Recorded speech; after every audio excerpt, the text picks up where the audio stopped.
Bonsoir, heureux de vous retrouver dans le cadre de ce débat. Carte sur table, 21h, 23h. Nous sommes mardi, le 27 février 2024. Ce sera certainement la dernière édition de ce mois de février. Un seul thème, 92-2024.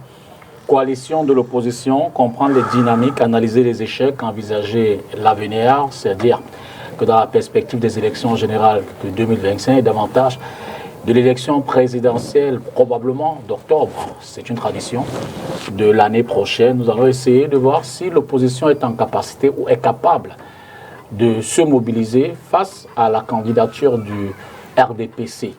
Une initiative qui date des années 92, mais qui n'a pas toujours connu réussite.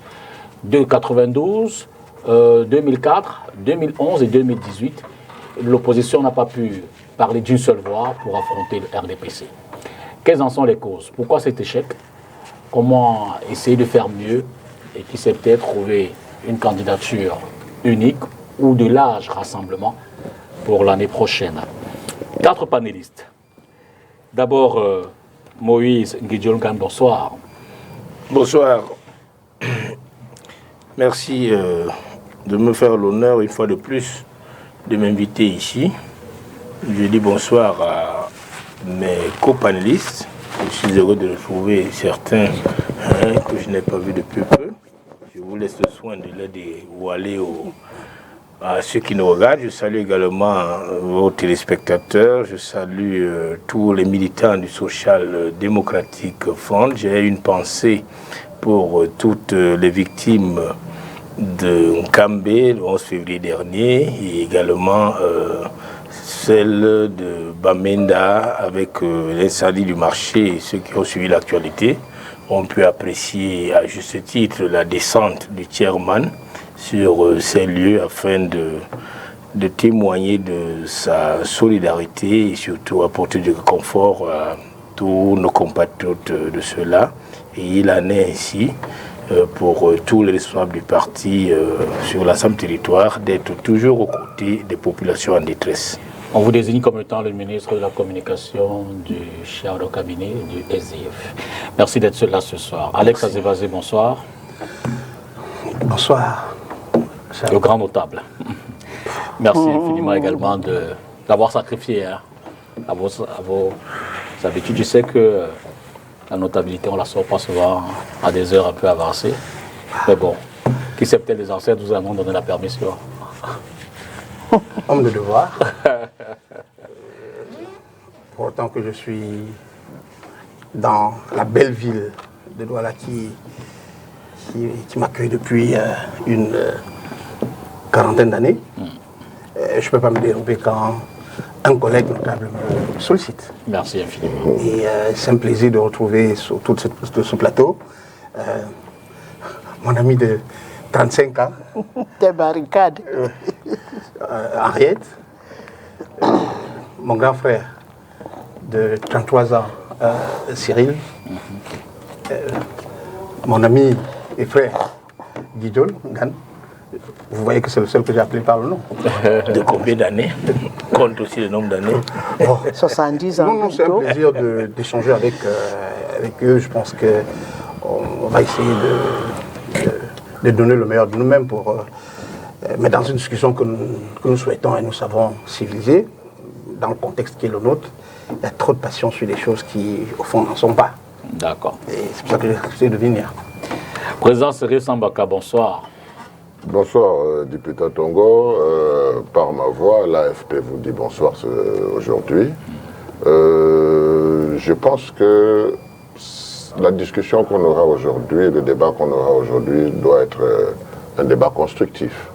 Et le thème que vous avez choisi m'a intéressé, d'autant plus que je peux me revendiquer d'être à la naissance des années 90 jusqu'à nos jours sans fioriture.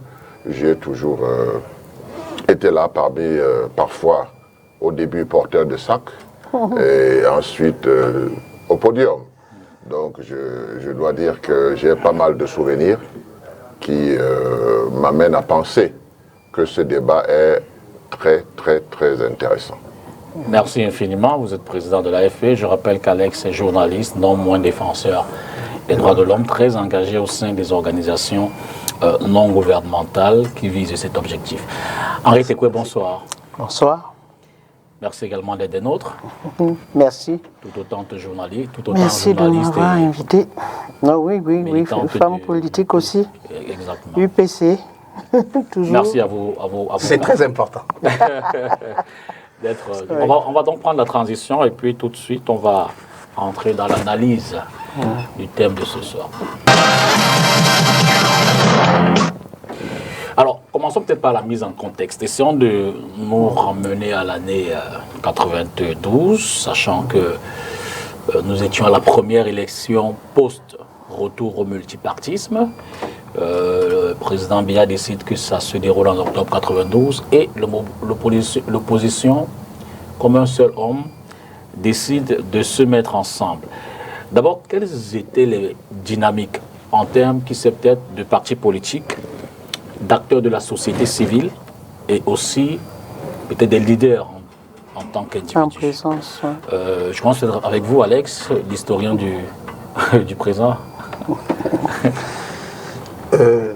Merci, député. Je voudrais quand même nuancer votre introduction. D'accord. L'opposition, si vous parlez de l'échéance présidentielle, la première élection présidentielle post-retour au multipartisme, contrairement aux légendes urbaines, aux légendes véhiculées, l'opposition ne s'est jamais présentée à cette élection-là de manière unique, c'est-à-dire comme un seul homme. Peut-être que l'issue du scrutin a donné cette impression-là. C'est-à-dire a donné l'impression qu'il y avait un candidat majeur de l'opposition face à un candidat majeur de ce qu'en sciences politiques on appelle la majorité au pouvoir, c'est-à-dire le président sortant.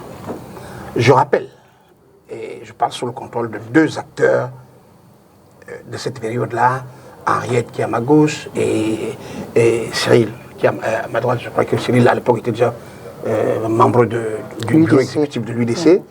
Il était membre du CNRU, le groupe qui travaille à l'unité de l'UPC. Je préfère l'appeler groupe parce qu'à l'époque, au sein de la coordination nationale des partis politiques de l'élection, puis de la CNS, c'est un peu sous ce label-là que ce groupe-là se présentait. Il y avait à tout le moins à l'opposition, il y avait au moins deux tendances fortes. Il y avait la CNS et les deux tendances étaient issues de la scisparité qui s'est produite en marge de la tripartite d'octobre 1991. ACNS qui renvoie à... La CNS, c'était l'Alliance pour la reconstruction du Cameroun par la CNS. Par la Conférence nationale souveraine. Voilà. Et cette coalition avait vocation, ou bien s'était donné pour mission, de rassembler les partis politiques et les associations qui continuaient, malgré la tripartite, à revendiquer la conférence nationale, l'organisation d'une conférence nationale souveraine au Cameroun pour refonder, j'insiste sur le terme refonder, les institutions, donc créer les conditions pour que l'espace politique puisse être véritablement démocratique, qu'il puisse être véritablement ouvert, qu'il puisse permettre une compétition politique saine en contexte de multipartisme. De l'autre côté, les partis politiques qui avaient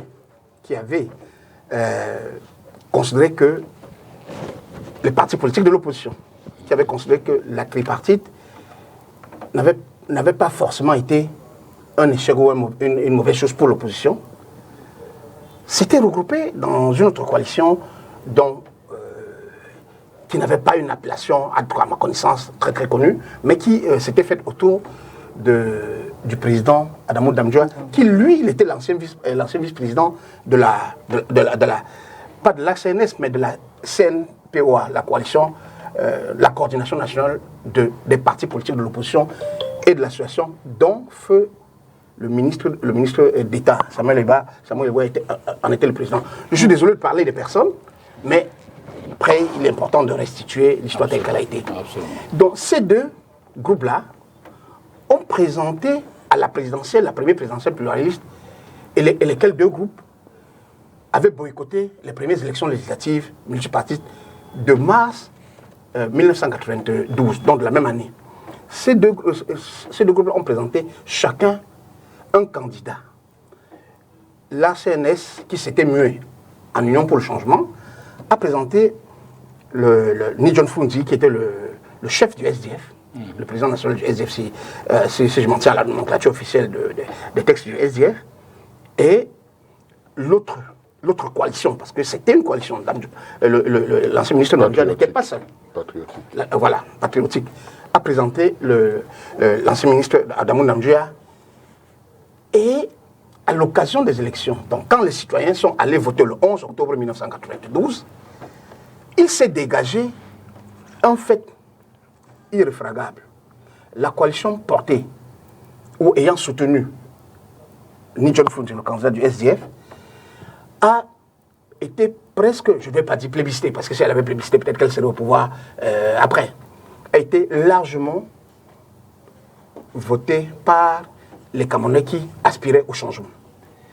Il a eu officiellement 35,47 ou 48%, alors que le président, bien président sortant, avait eu,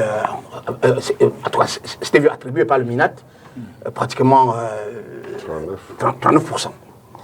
Mais le candidat de l'autre coalition avait eu, je crois, un peu, environ 6 ou un peu moins de 5% de toutes les façons.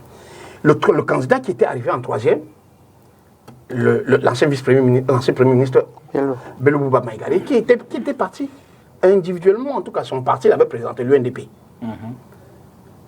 Ça en était quand même sorti avec 23%, je crois. 19%. C'est-à-dire qu'il était même arrivé plus en avant qu'un des candidats, le candidat d'une autre coalition. Qu'est-ce que j'entends dire? J'entends dire que, et préciser que, contrairement à ce que je lis, et je lis depuis plusieurs années, l'opposition, ni en 1992, ni en 2004, ni en 2011, ni en 2018, n'est jamais allé à l'opposition avec ni un candidat unique à l'élection présidentielle, ni avec un candidat unique, ni avec une coalition unique. C'est important de restituer les faits tels qu'ils sont. Ça va peut-être décevoir un certain nombre de gens dans les chaumières, mais c'est mon rôle. Je ne suis pas là pour dire les choses qui plaisent aux gens ou les choses que les gens pensent. Mais il y a en fait, c'est que ce scrutin-là a dégagé un leader majeur. Je ne vais pas dire de l'opposition, parce qu'on le votait pas pour devenir leader de l'opposition. On le votait pour devenir président du Cameroun. Mais la Cour suprême, qui siégeait à l'époque comme instance arbitrale du contentieux électoral ou bien des élections, ne l'a pas proclamé président.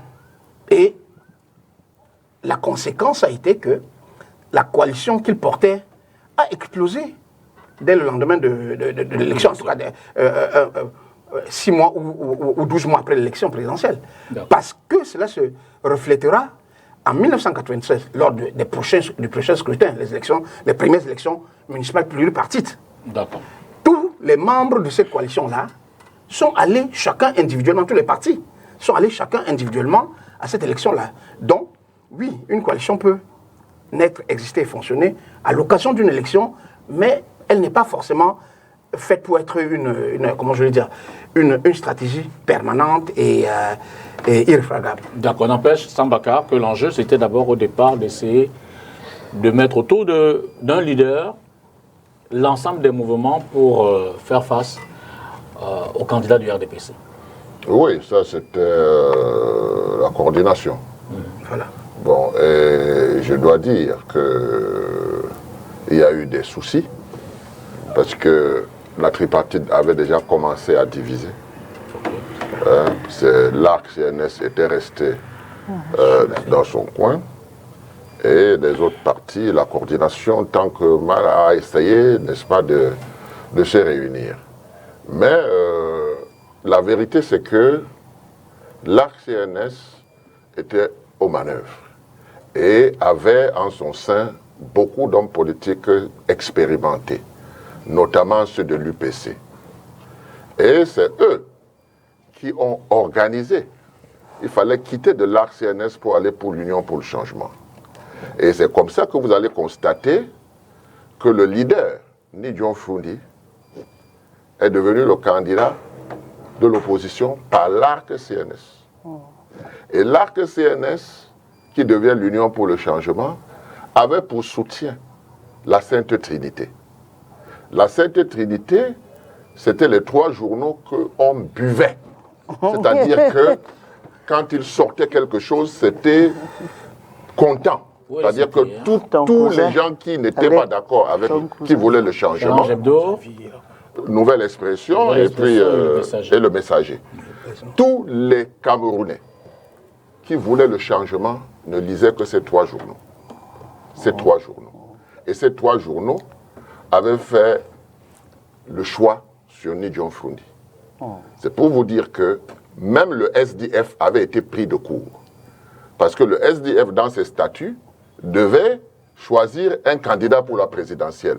Mais l'ARC CNS, devenu Lyon pour le changement, leur a damé le pion. Je dois donc dire que, à cette époque, il était difficile, très difficile, si on voulait le changement, de ne pas aller vers cette tendance. Parce que nous autres qui étions dans l'opposition patriotique et qui savions que, l'ARC CNS, très malin, avait monté un bon plan. Ce plan qu'ils avaient monté, c'était d'abord que le président Bello, qui avait 68 députés, qui avait eu 68 députés en mars, se considérait donc comme le leader de l'opposition. Bon, mais ce que voulait l'ARC CNS, c'était autre chose. Et ils s'en sont bien pris. Je veux dire que John Fundi a pratiquement gagné ses élections. Tout le monde le sait. Mais Bello Bouba, qui a eu 19%, a reconnu la victoire de Paul Biya. Et tout de suite, certains pays occidentaux ont dit les chiffres de Bello et de Biya lui donnent la majorité absolue. Donc vous voyez que nous avions des élections qui n'étaient pas à 2 tours, mais certains ont estimé que avec Bello, qui reconnaît la victoire de Paul Biya, ça donne dans les calculs une majorité. Donc en réalité, nous étions, moi j'étais pas content à l'époque, parce qu'il y avait quand même une certaine duperie, mais c'était pour un objectif. Et l'objectif, c'était le changement. Et comme je vous dis, la Sainte Trinité, j'en ai parlé avec mon ami Zébazé, de Challenge Hebdo. Benjamin. Benjamin. Nous en avons parlé chez moi, et je lui ai dit, tu sais, moi, je ne vous condamne pas. Parce que si vous n'aviez pas fait cela, il n'allait pas se dégager cette grande majorité pour Fundi. Tout le monde était. Et le jour où on a eu les résultats, après les élections, nous avons tous dansé parce qu'on était convaincus que Fundi avait gagné. Donc il n'y avait plus de séparation entre les différents groupes. Il y avait le changement qui s'annonçait et nous étions tout à fait heureux que cela se produise. Malheureusement, quelques jours après, on a appris une auautre nouvelle. D'accord. Oui, d'abord, Henriette Ekouet, toujours dans le même contexte, les acteurs, les partis politiques, les leaders éventuellement. Bon, il faut d'abord dire que le succès de l'opposition, d'une manière générale, c'est-à-dire la coordination et la suite, est venu des plans d'ajustement structurel qui ont été d'une violence terrible, qui ont fait que le peuple camerounais s'est jeté dans les bras de l'opposition. Et donc, le peuple camerounais a été un acteur vigilant pour dire il faut en finir avec le régime. Parce qu'avec ce régime, nous sortons des plans d'ajustement structurel et la violence a été telle qu'on ne peut plus accepter que ce pouvoir qui a mal géré, qui nous a plongé dans la dette, revienne aux affaires. Alors, les principaux acteurs, ils sont sortis d'une manière générale, et l'UPC était évidemment en dehors de tout ça, en dehors, pas de l'UPC légal, mais la majorité de ces acteurs sont sortis du RDPC. Et ils sont venus avec la force de leur réseau, de leur expérience pour enrichir l'opposition. Et ça a été un apport très important. Alors, la coalition s'est faite, comme l'a dit Cyril, sur la base de ce que certains ont été à la tripartite. On dit qu'il y avait quand même des avancées à la tripartite et qu'il faut en tenir compte.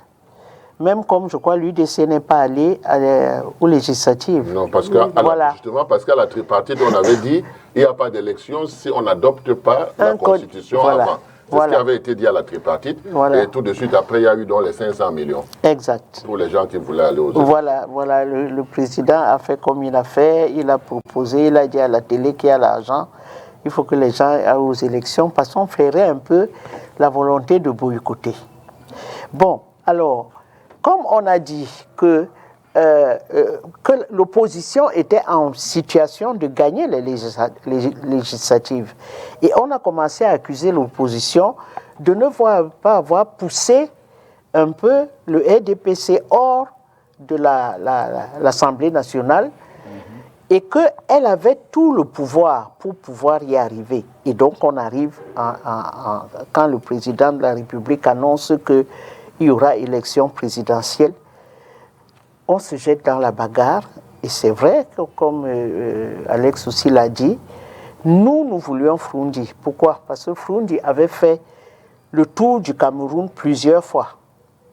Nous, les UPCistes, on n'avait pas la légalité, mais on a dit il faut que ce soit Froundi. Et quand on est arrivé au Congrès, on avait déjà désigné Froundi.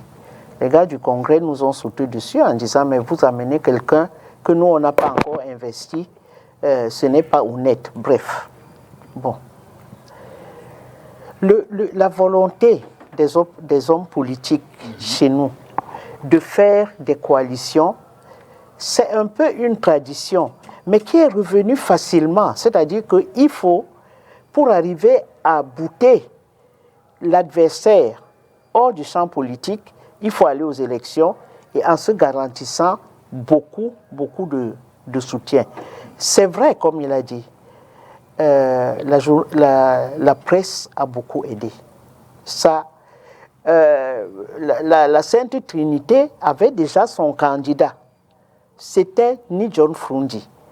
Et c'était vraiment un grand instrument de propagande. Voilà toutes les raisons pour lesquelles Froundi a gagné, sans compter aussi la société civile. Bien sûr. Il y avait par exemple Cap Liberté qui était très puissant, qui avait beaucoup de jeunes. Cap Liberté de Ndjekam Tchameni, c'est une création aussi de l'UPC parce qu'on voulait que Ndjekam, on s'est croisés en prison, on a fraternisé en prison et on voulait que Ndjekam tienne la première organisation des droits de l'homme. La tradition en politique des coalitions, ce n'est pas nouveau, ce n'est pas spécifique au Cameroun. Le Cameroun est un peuple qui a une maturité politique. Et on a vu ça quand le multipartisme est arrivé. C'est comme si on avait toujours été dans le multipartisme, avec des réflexes d'hommes politiques et la volonté de faire une coalition. Bon, on a sauté 97, où les principaux partis ont dit qu'ils n'iraient pas aux élections. Oui, UDC, UNDP et le SDF. Oui, l'UNDP les a voulu dans on y revient. Voilà. Alors, Moïse Ngam, je rappelle qu'à l'époque, vous n'étiez pas encore au SDF. Et vous, comment vous analysez ou percevez ces dynamiques des acteurs que c'est peut-être des divisions dans un certain sens, puisque le choix de Froundi a un peu créé une dissonance entre ceux qui étaient en concertation. Oui, c'est vrai, ce que tu dis est formel, parce qu'à l'époque, j'étais encore militant du RDPC. mais j'ai été témoin de toutes ces situations de 90, 92 et jusqu'à aujourd'hui. La vérité, c'est d'abord qu'il faut relever ici que la plupart de ces leaders ont quitté la scène. Ils étaient très courageux, ils ont quitté la scène. Et vraiment, il faut saluer leur action, il faut saluer leur bravo, parce que partant de ces ajustements structurels qui avaient mis le pays dans la situation que nous connaissions à l'époque, je dois dire que cela n'épargne pas les militants du parti proche du pouvoir. C'est une affaire de tout le peuple. L'élection présidentielle dépasse les partis. L'élection présidentielle, c'est le peuple qui va à sa rencontre pour se choisir un leader. Il faut remarquer qu'en suivant les uns et les autres, et c'est ce que nous avons vécu, il s'est dégagé comme un leader plus ou moins naturel à ce moment-là, qui s'appelait Ni John Foundé, qui a reçu les faveurs de la grande majorité des électeurs, des populations qui sont allées au vote. Je voudrais dire ici que des coalitions, il y en aura toujours. Rêver d'une, je dis bien rêver d'une candidature unique, vraiment, ça, il faut passer outre cela. Ce qu'il faudrait quand même dire, c'est que M. Biya, le président Biya, lui-même a sa propre coalition. Et nous ne pouvons pas parler des élections sans questionner sa coalition. Sa coalition, la toute première... Et sa coalition, elle est gagnante, elle n'est pas à l'échec. Non, ils sont sentis un résultat officiel. Sa coalition, c'est d'abord lui-même. C'est son administration. C'est la justice. C'est les forces de maintien de l'ordre de sécurité. Voilà sa première coalition. Nous étions sur un plateau d'une chaîne concurrente. Henri est témoin il y a quelques jours. Il y a un représentant du parti au pouvoir. Quand il lui a été demandé, voilà, il y a eu il y a eu une bombe, il y a eu des victimes le 11 février en Kambé. Voilà, le chairman du SDFI était, il a dit, et pourquoi M. Biya n'y va pas? Il dit non, M. Biya, son gouverneur. Reconnaissons qu'à dessein, le choix du thème exclut le RDPC. Et sur le plateau, on n'a pas un débatteur. Nous parlons politique présidentielle. Donc, il a sa coalition. Parce que quand nous allons réfléchir pour parler des coalitions de l'opposition et d'une coalition de l'opposition, il faut bien dire que M. Biya a sa coalition. D'accord, c'est compris. Et en 2000 et en 90 ou 92, il y a plusieurs partis, et c'est le cas encore aujourd'hui, des partis qui sont créés du fait de l'administration pour ne pas rendre le jeu facile. On y arrive. Alex, vous vouliez ajouter? Oui, je voulais, comment je vais dire,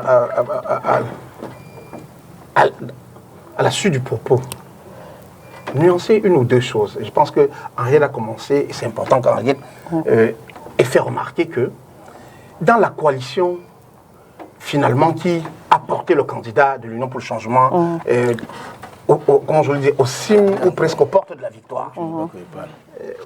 Ou presque aux portes de la victoire. La société civile, c'est extrêmement important de le noter, la société civile qui était composée, et les médias dont vous parlez. Moi, je suis toujours gêné quand on vient à la télé parler de la Sainte Trinité. Il n'existait pas de Sainte Trinité, ce n'est pas parce qu'un universitaire l'a écrit. Il existait des médias, des journaux, parce que les journaux qui soutenaient l'opposition. Il y avait le journal Galaxy, par exemple. Oh là là. Non, allez-y. Il y avait le journal Galaxy, qu'on a tendance à ne pas citer. Penda. Le journal de Patrice Ndedi Penda. Et ce journal-là, je peux garantir à ceux qui ont vécu cette époque-là que c'était l'un des journaux les plus, comment je veux dire, les plus en pointe dans la revendication d'une véritable ouverture démocratique.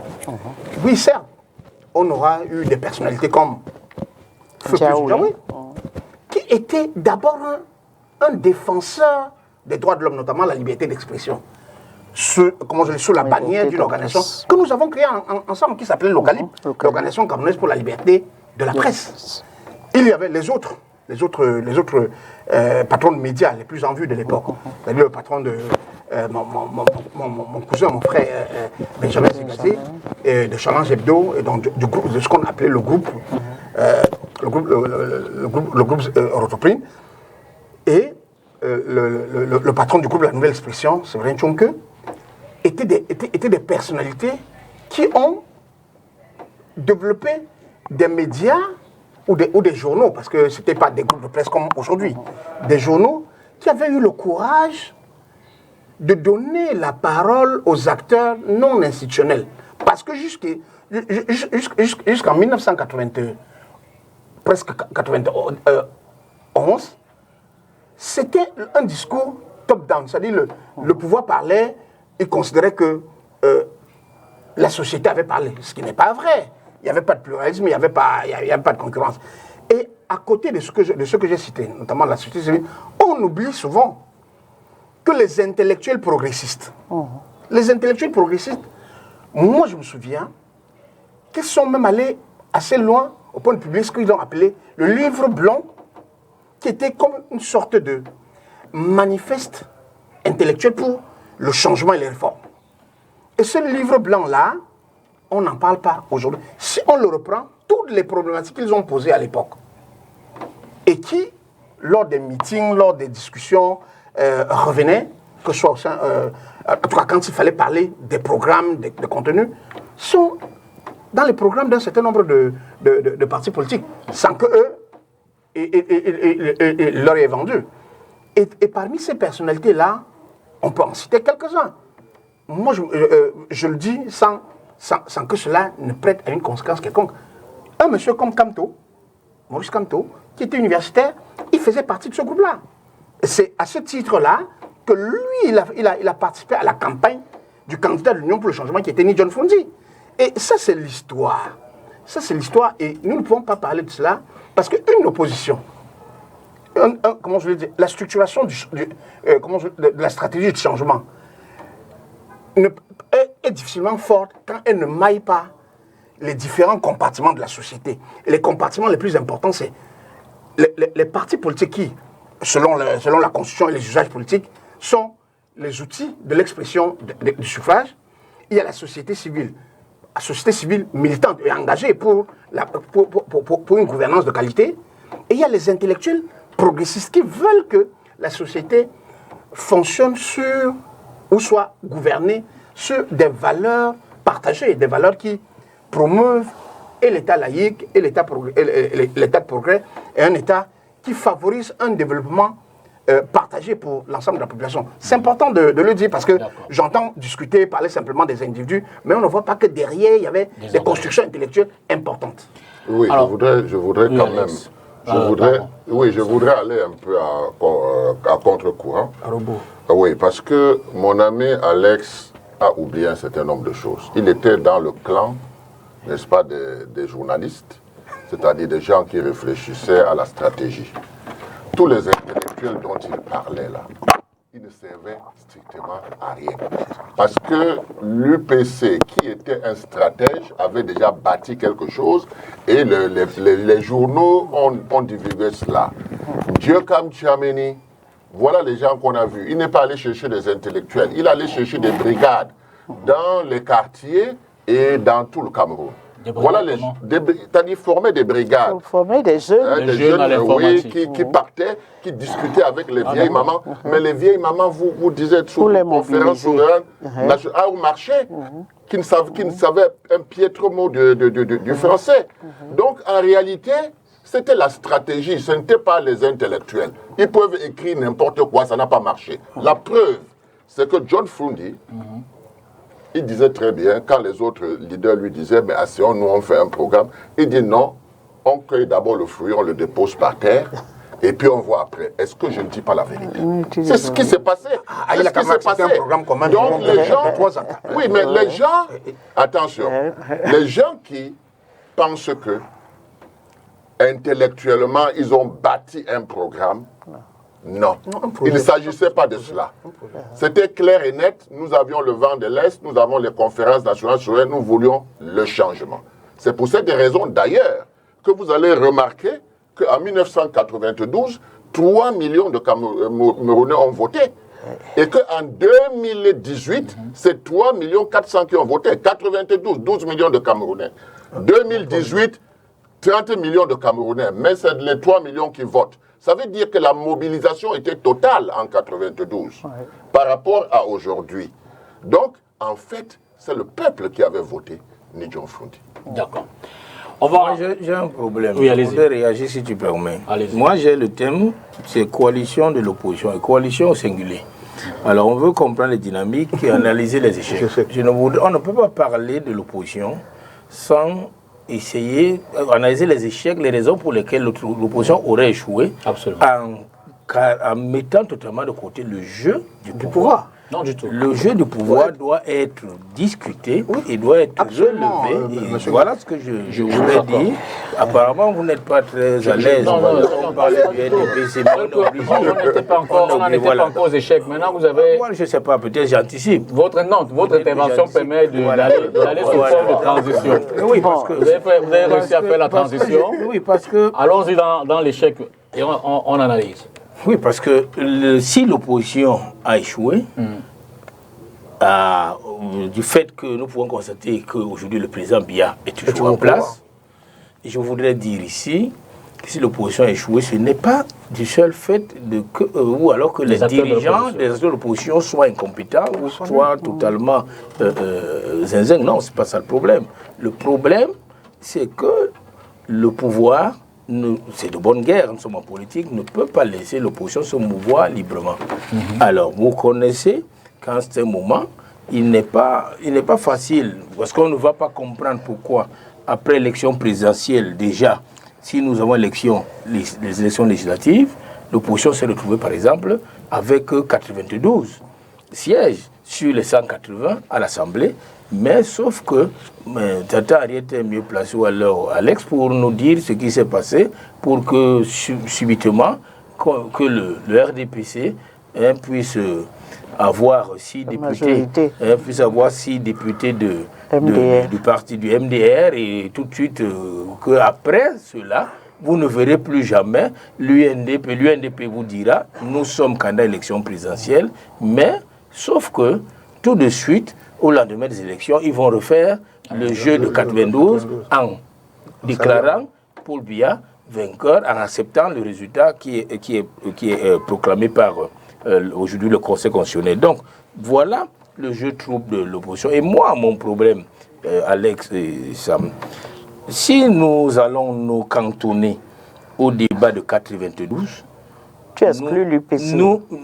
Excuse-moi, nous risquons de ne pas beaucoup avancer. Méfie-toi. Nous risquons de ne pas avancer. Pourquoi? Parce que j'ai vu que nous sommes aujourd'hui en 2024. Nous sommes à la veille d'une année électorale. Nous sommes là à la veille d'une année électorale. Je voudrais qu'après avoir donc relevé tout ce qu'on a relevé, saluer le travail que le peuple camerounais a fait jusqu'ici, nous sommes dans la même situation que 90, non peut-être pas avec les mêmes ajustements structurels, mais avec la même présence de Bretton Woods. L'enjeu de revisiter justement les différentes élections. Qui crée le même contexte, et ce que nous vivons au quotidien nous ramène à la même période. Seulement maintenant, le travail que nous avons à faire, c'est remobiliser, pour sortir de 92, et je m'inspire d'une question que Moïse a posée là tout à l'heure. D'abord, qu'est-ce qui peut expliquer l'échec de cette mise en œuvre des structures adverses, c'est-à-dire société civile, l'opposition et tout ça, au parti au pouvoir? Pourquoi l'échec? Mais qu'est-ce qui peut également expliquer le ralliement de certains de vos compagnons de lutte, Bolo Bouba, MDR et autres? Et puis il y a également cette volonté de ne pas participer en 2017 aux élections. Vous avez cité l'UDC, le SIF et l'UNDP. Oui, il faut dire, il faut que ce soit clair. Le parti au pouvoir ne laisse aucune place à l'expression politique. C'est-à-dire que quand vous sortez d'une élection, quand vous avez fait une campagne électorale, on vous a vu à tous les carrefours, après tout le monde rentre dans la niche. Celui qui essaye de lever la tête, on le bombarde. Et aujourd'hui, ils ont retourné l'opinion au point où Si tu dis à deux petits courageux qu'on va marcher, on va dire, vous voyez, M. Mbaka est en train d'envoyer les enfants d'autrui à la mort. Personne ne demande pourquoi le parti au pouvoir tue. Jamais. Mais non, il est d'une part. D'autre part, c'est vrai ce que Ndidjol a dit. Ce monsieur a multiplié les armées qui ne répondent qu'au chef de l'État. Les juristes, les magistrats sont aux ordres. Les militaires, je rappelle qu'en 1992, le président a augmenté les magistrats de la Cour suprême, comme par miracle, et on a annoncé qu'ils auront une retraite de 2 millions par mois quand ils vont rentrer dans leur village. Et je vous assure qu'il y a de quoi retourner quelqu'un. Il y a la force de frappe d'une caisse, c'est-à-dire l'argent du RDPC est sans limite. Et c'est comme ça que petit à petit, on défait des coalitions où parfois tu entends quelqu'un, oui, moi, camarade Henriette, moi je n'aime pas le désordre, hein, je pouvais me retirer. 2 minutes après, il te dit, je me retire, mais j'entre au RDPC. C'est-à-dire qu'aujourd'hui, il n'y a pas un jeu politique qui permet aux gens d'y croire. Et de plus en plus, les Camerounais ne croient plus à rien. Ils se disent, même une coalition, on va la taper. On n'a aucun moyen. Et depuis 1991, il n'y a pas un seul corps de l'armée qui a dit que maintenant, ça suffit quand même. Je vois des choses, je vois que le pays va mal, le peuple souffre, et je vais peut-être, je ne dis pas qu'on va faire un coup d'État, qu'on ne vienne pas t'arrêter, mais... Surtout vous, moi je m'inquiète pour vous. L'armée n'a rien à voir dans le mécanisme, je veux dire qu'elle n'a aucun rôle dans l'organisation des élections. Oui, l'armée n'a aucun rôle, mais l'armée a le rôle de la répression. Non, vraiment. Mais comment? Quand vous sortez... Attends. La gendarmerie fait partie de l'armée, hein. C'est elle qui est La dans gendarmerie... Quand l'armée... Tu n'as pas vu le bir dehors? Non, Oh non, 2008 c'est différent. Quand on sort... Moi, je cherche un peu l'armée dans un... Non, quand on sort l'armée des casernes pour une activité politique, ce n'est pas Oui, normal. mais est-ce qu'il y en avait en 92? 10. En Quoi? 11.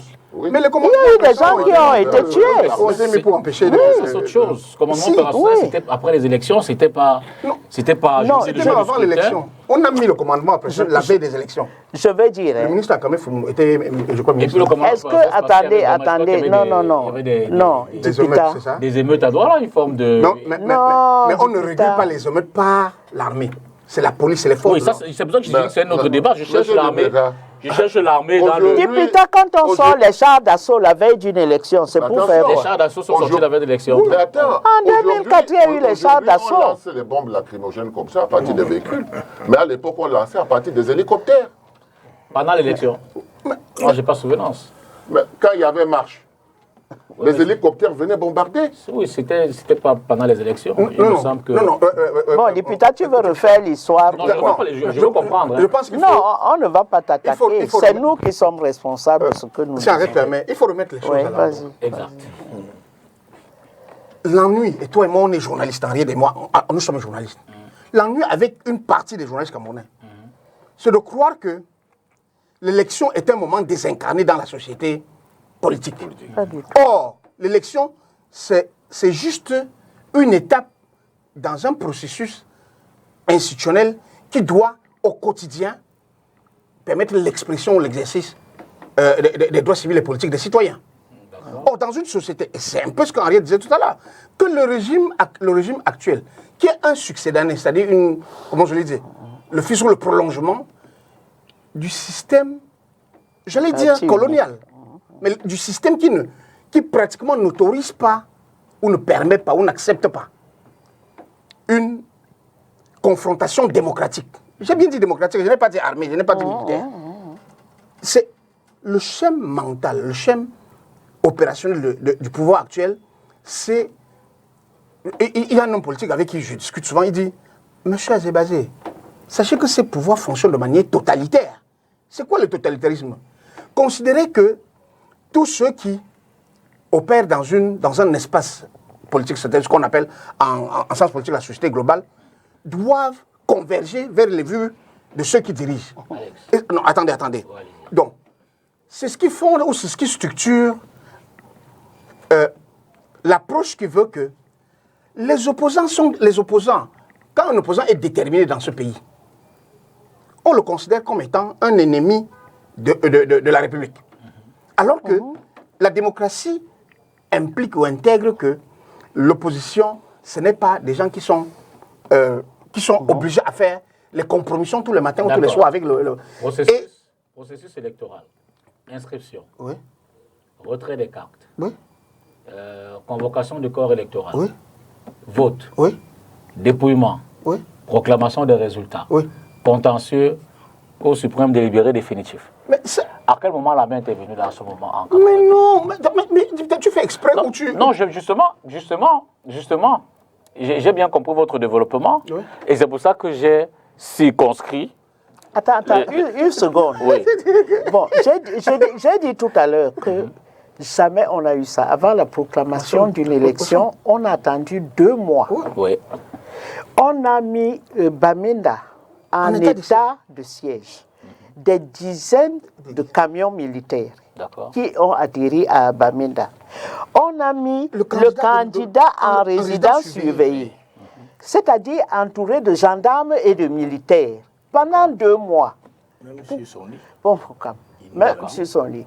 Bon, maintenant, quand on regarde tout ça, il y a des choses que, peut-être, je ne sais pas, que... Bon, d'accord. Alors, mais vous êtes allé souvent voter, non? Oui, bien sûr. Mais vous n'avez pas vu dans les centres de vote les hommes en tenue? Oui, mais pas les militaires. Non, il n'a pas bien vu. Pas les militaires, peut-être les forces, les forces de police de 3e catégorie. Non. Tu ne vois pas souvent la gendarmerie à l'hôtel. On a annoncé, pendant qu'on attendait les résultats, on a annoncé l'augmentation des magistrats de la Cour suprême. L'augmentation des salaires, tu veux dire? Des salaires et des retraites. Et des primes. D'accord. On a annoncé l'augmentation des militaires.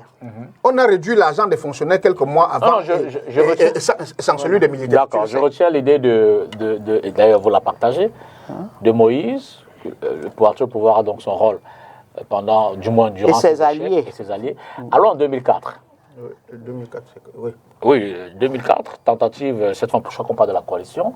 Oui, c'est 2004. De rassemblement large des partis de l'opposition, acteurs, contexte, nouvelle tentative, nouvel échec.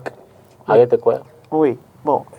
Je crois que Cyril est bien placé. Alors, après 97, donc, les acteurs de la scène politique décident de faire une très grande coalition. Et cette coalition aura beaucoup de succès pendant qu'on la prépare. Il ne faut pas oublier que l'ancien ministre de l'économie, qui s'appelle Yondo, Yondo Marcel, qui va faire un solide programme économique. Bref, tout le monde est là. Tout le monde est là. Mais cette coalition aussi, à un moment, moi j'avais l'impression qu'elle va être infiltrée. Parce qu'un jour, on apprend qu'il y a un candidat potentiel qui s'appelle Akamu Fumu. Membre du RDPC. Membre du comité du RDPC. D'où vient Akamu Fumu? On ne sait pas. Bon. Et proposé par des intellectuels, toi qui en parlais, qui étaient... Bon. Alors, non, le chairman... proposé par Célestin Bédigui. Quand je parle des intellectuels, non, il y avait aussi Sinjoun. J'en parle parce que Célestin m'a dit... Il y avait aussi Sinjoun. Célestin m'a dit que c'est lui qui amène, parce qu'il pense qu'il faut trouver quelqu'un qui peut casser le RDPC. Je ne dis pas que la preuve, il s'est débiné. Non, il s'est débiné après. Ce qu'Henri dit, moi je peux dire, et je crois que ce n'est pas une confession que je fais. Non, je n'ai pas fini. Parce que quand le chairman claque dans la porte, il part. Il descend à Douala et il a convoqué une certaine partie de la presse. Il dit, Je suis parti de Yaoundé. Pourquoi? On a fait une plateforme qui a été adoptée. Je sais que c'est Sam qui connaît bien l'histoire. La chose a été adoptée, mais Froundi dit à la presse que ce qui s'est passé à Yaoundé, on voulait me piéger. On veut mon électorat, qui est costaud. Il venait de gagner, avant 1997, il venait de gagner pratiquement toutes les mairies de Douala. Les grandes villes. Et des grandes villes. Donc, voilà. Il a dit, j'ai potentiellement un électorat puissant. Or, quand on fait la plateforme, on me dit que si je ne parle pas couramment Les deux langues du Cameroun. les deux langues du Cameroun, je suis disqualifié. Donc, pour moi, j'ai été piégé et je vais continuer seul. Maintenant, lui, il sait très bien. Sambaka. Non, je vais être direct, franc et sincère. C'est moi qui ai reçu cette plateforme ici à Douala, à Bepanda.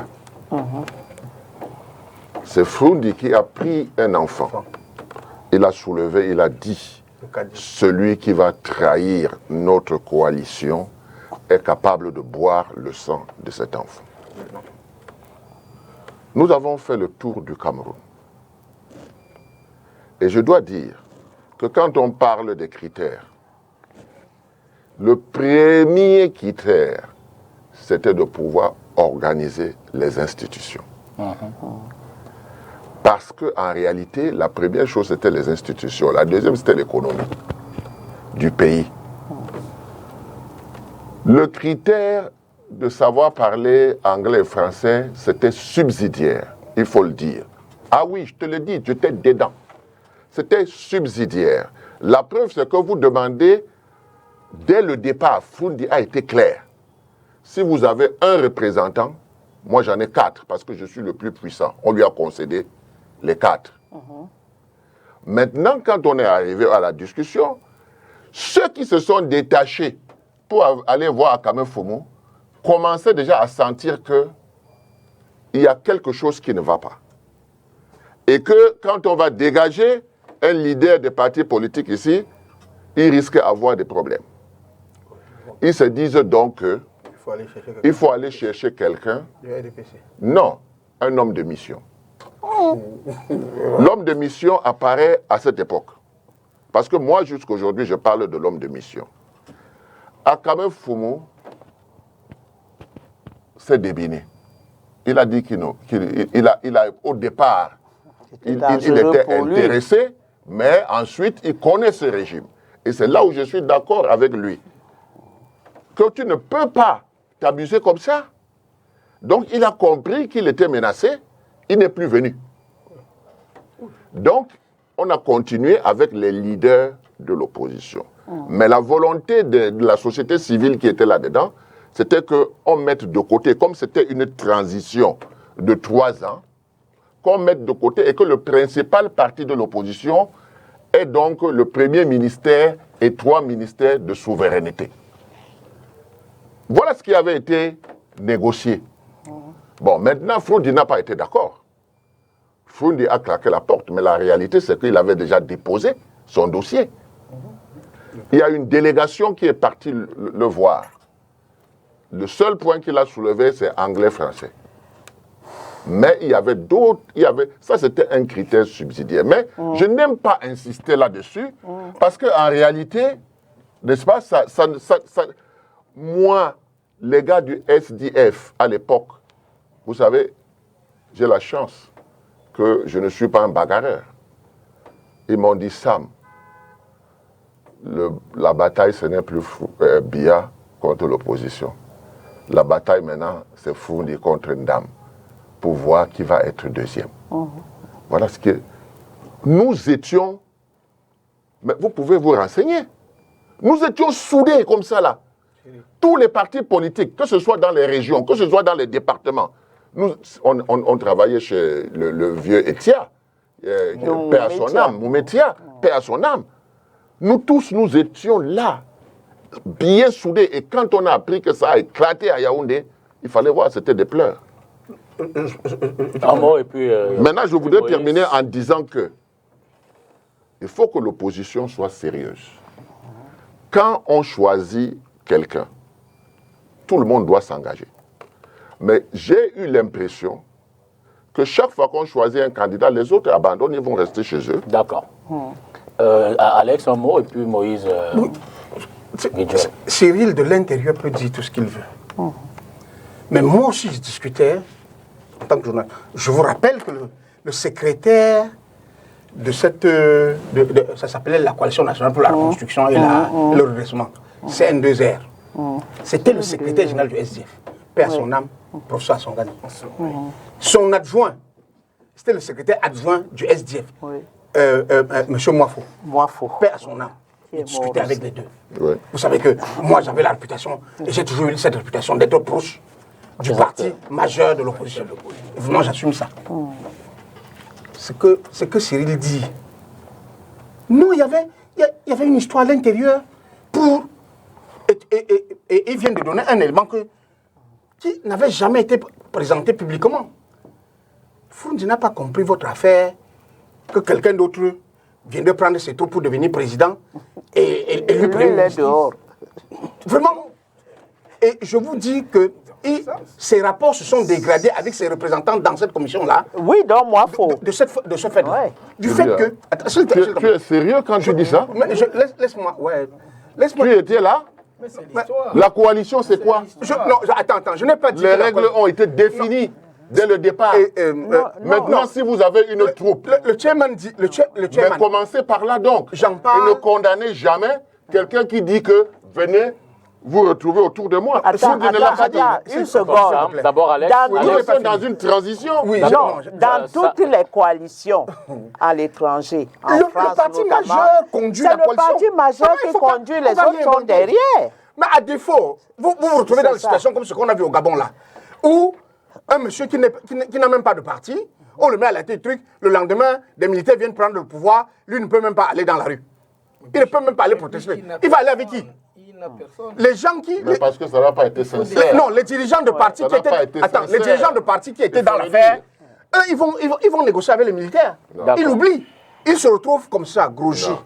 Si Froundi était le parti majeur, attention. Les gens se regrouperaient autour de Froundi. Il faut que ce soit non, les gens n'ont pas voulu reconnaître... Non, il ne faut pas dire ça. Il ne faut pas dire ça. C'est injuste de le dire. Non, parce qu'en réalité, nous étions partis sur une affaire simple.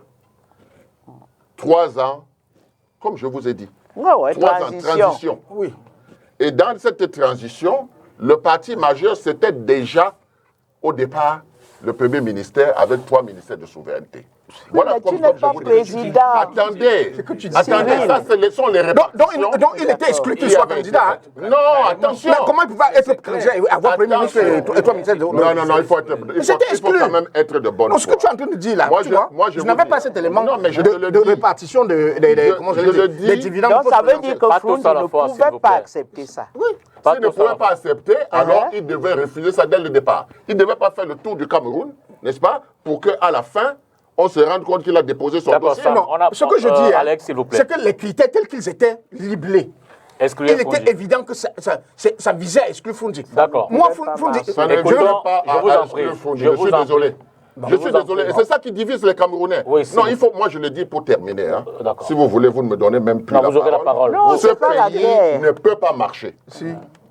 Parce que pour que ce pays marche, il faut qu'on ait un brin d'honnêteté. Nous sommes forts individuellement. J'ai discuté avec certains qui sont encore vivants. Explique-moi donc que la France n'acceptera jamais un anglophone. Explique-moi. Mitterrand a dit pas un anglo-saxon à la tête du pays. Président Sambaka. C'est un autre problème. Non, tu parles avec des journalistes qui ne sont pas souvent très éloignés de ces discussions-là. Oui, mais moi j'étais acteur. Non, tu étais acteur.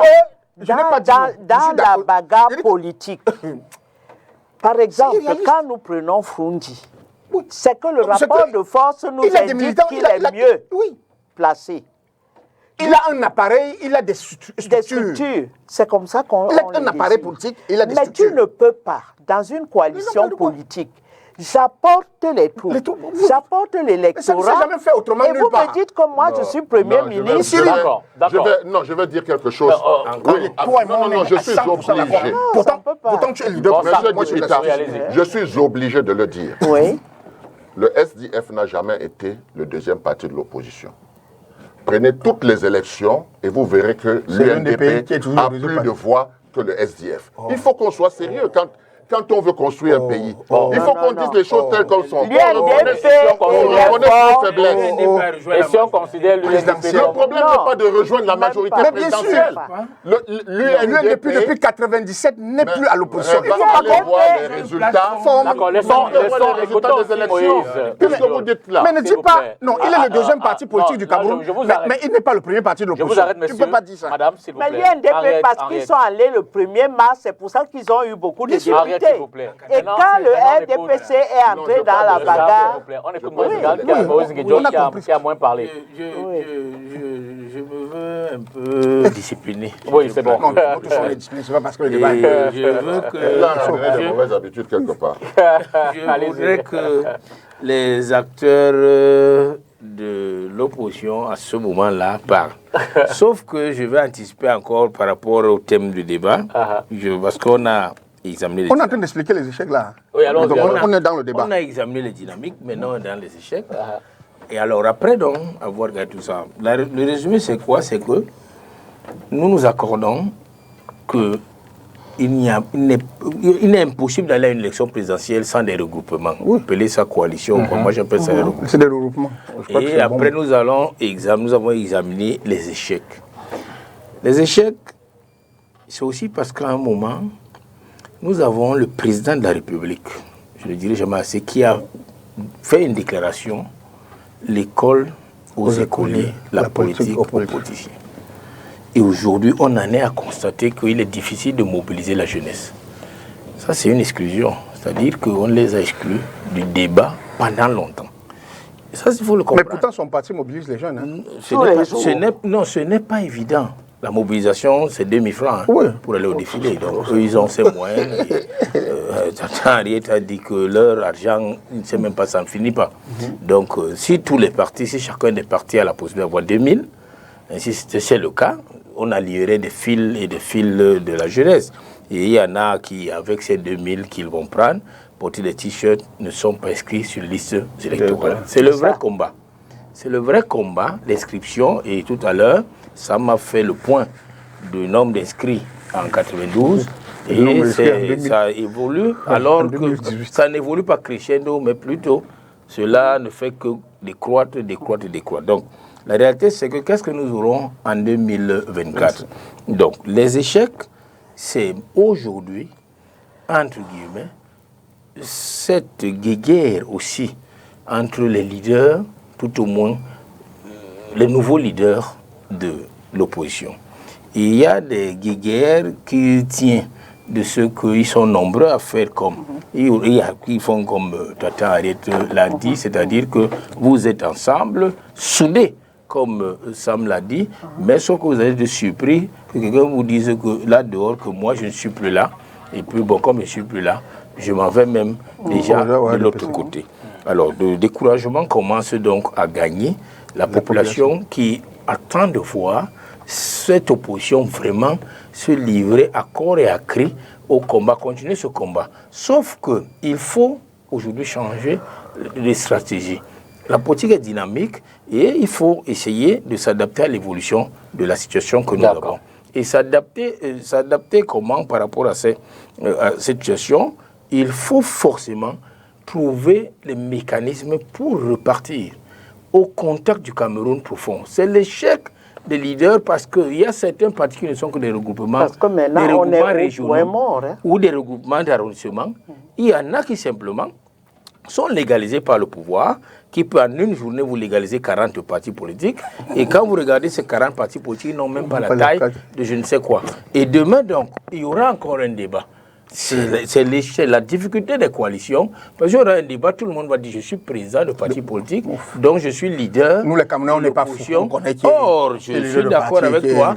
Je suis leader avec toi qu'aujourd'hui, les Camerounais qui suivent l'évolution de la scène politique connaissent quel parti représente quoi et qui peut faire quoi et qui est leader de quoi. Je dis, paix à leurs âmes.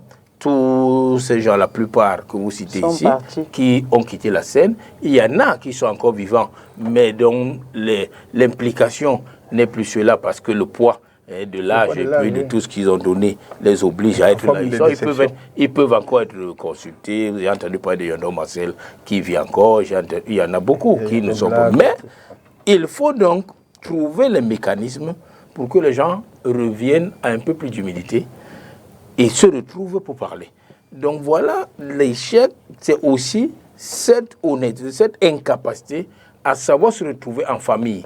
Parce qu'il est difficile. Et puis parce que, je le dis, député, si tu permets, il y en a qui ont pensé que le problème du Cameroun, ça doit se résoudre forcément par l'élection présidentielle.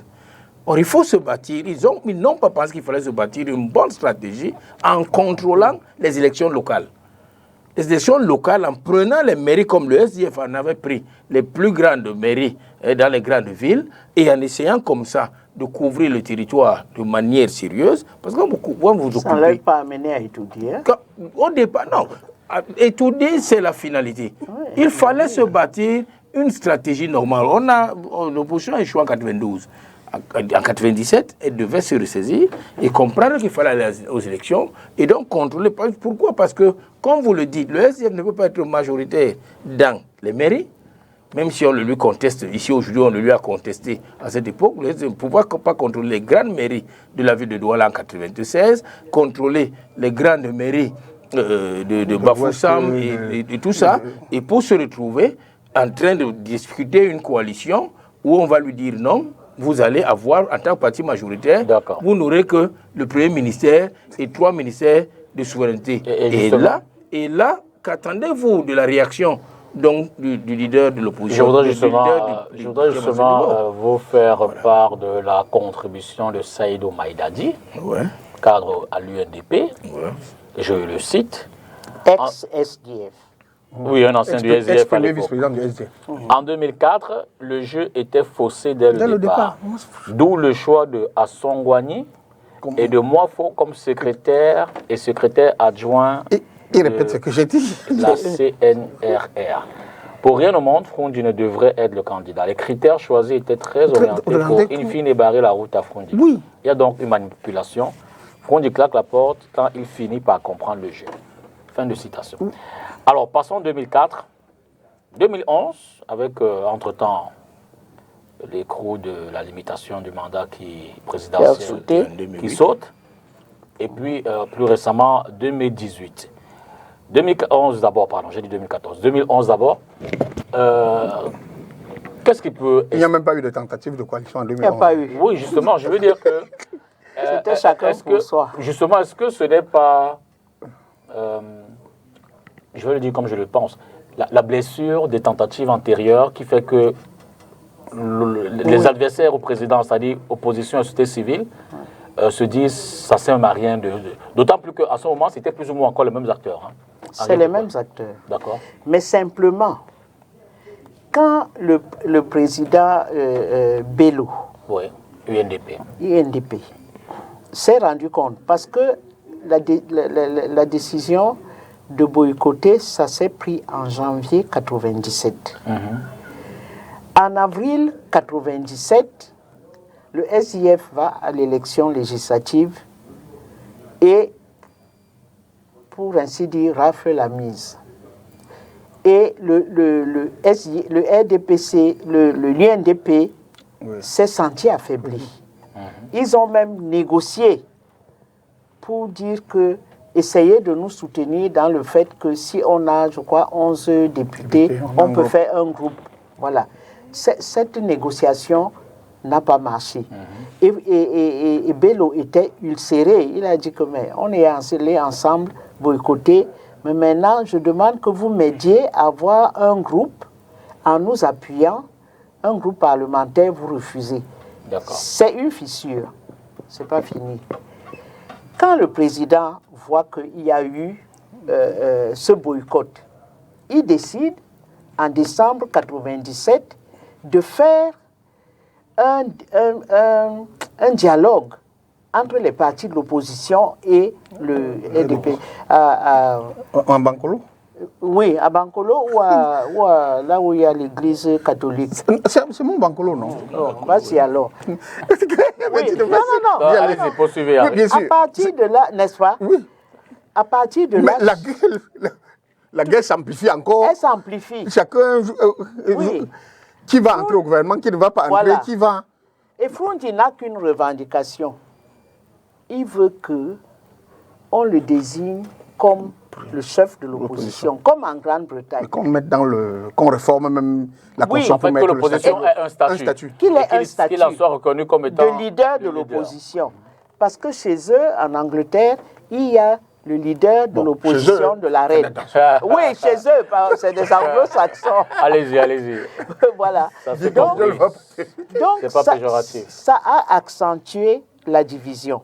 À partir de là, quand on arrive en 2011, chacun joue son jeu. Chacun part avec ce qu'il peut grappiller comme soutien. Mais il n'est plus du tout question de coalition. C'est ce que j'ai senti. Venons-en à 2018.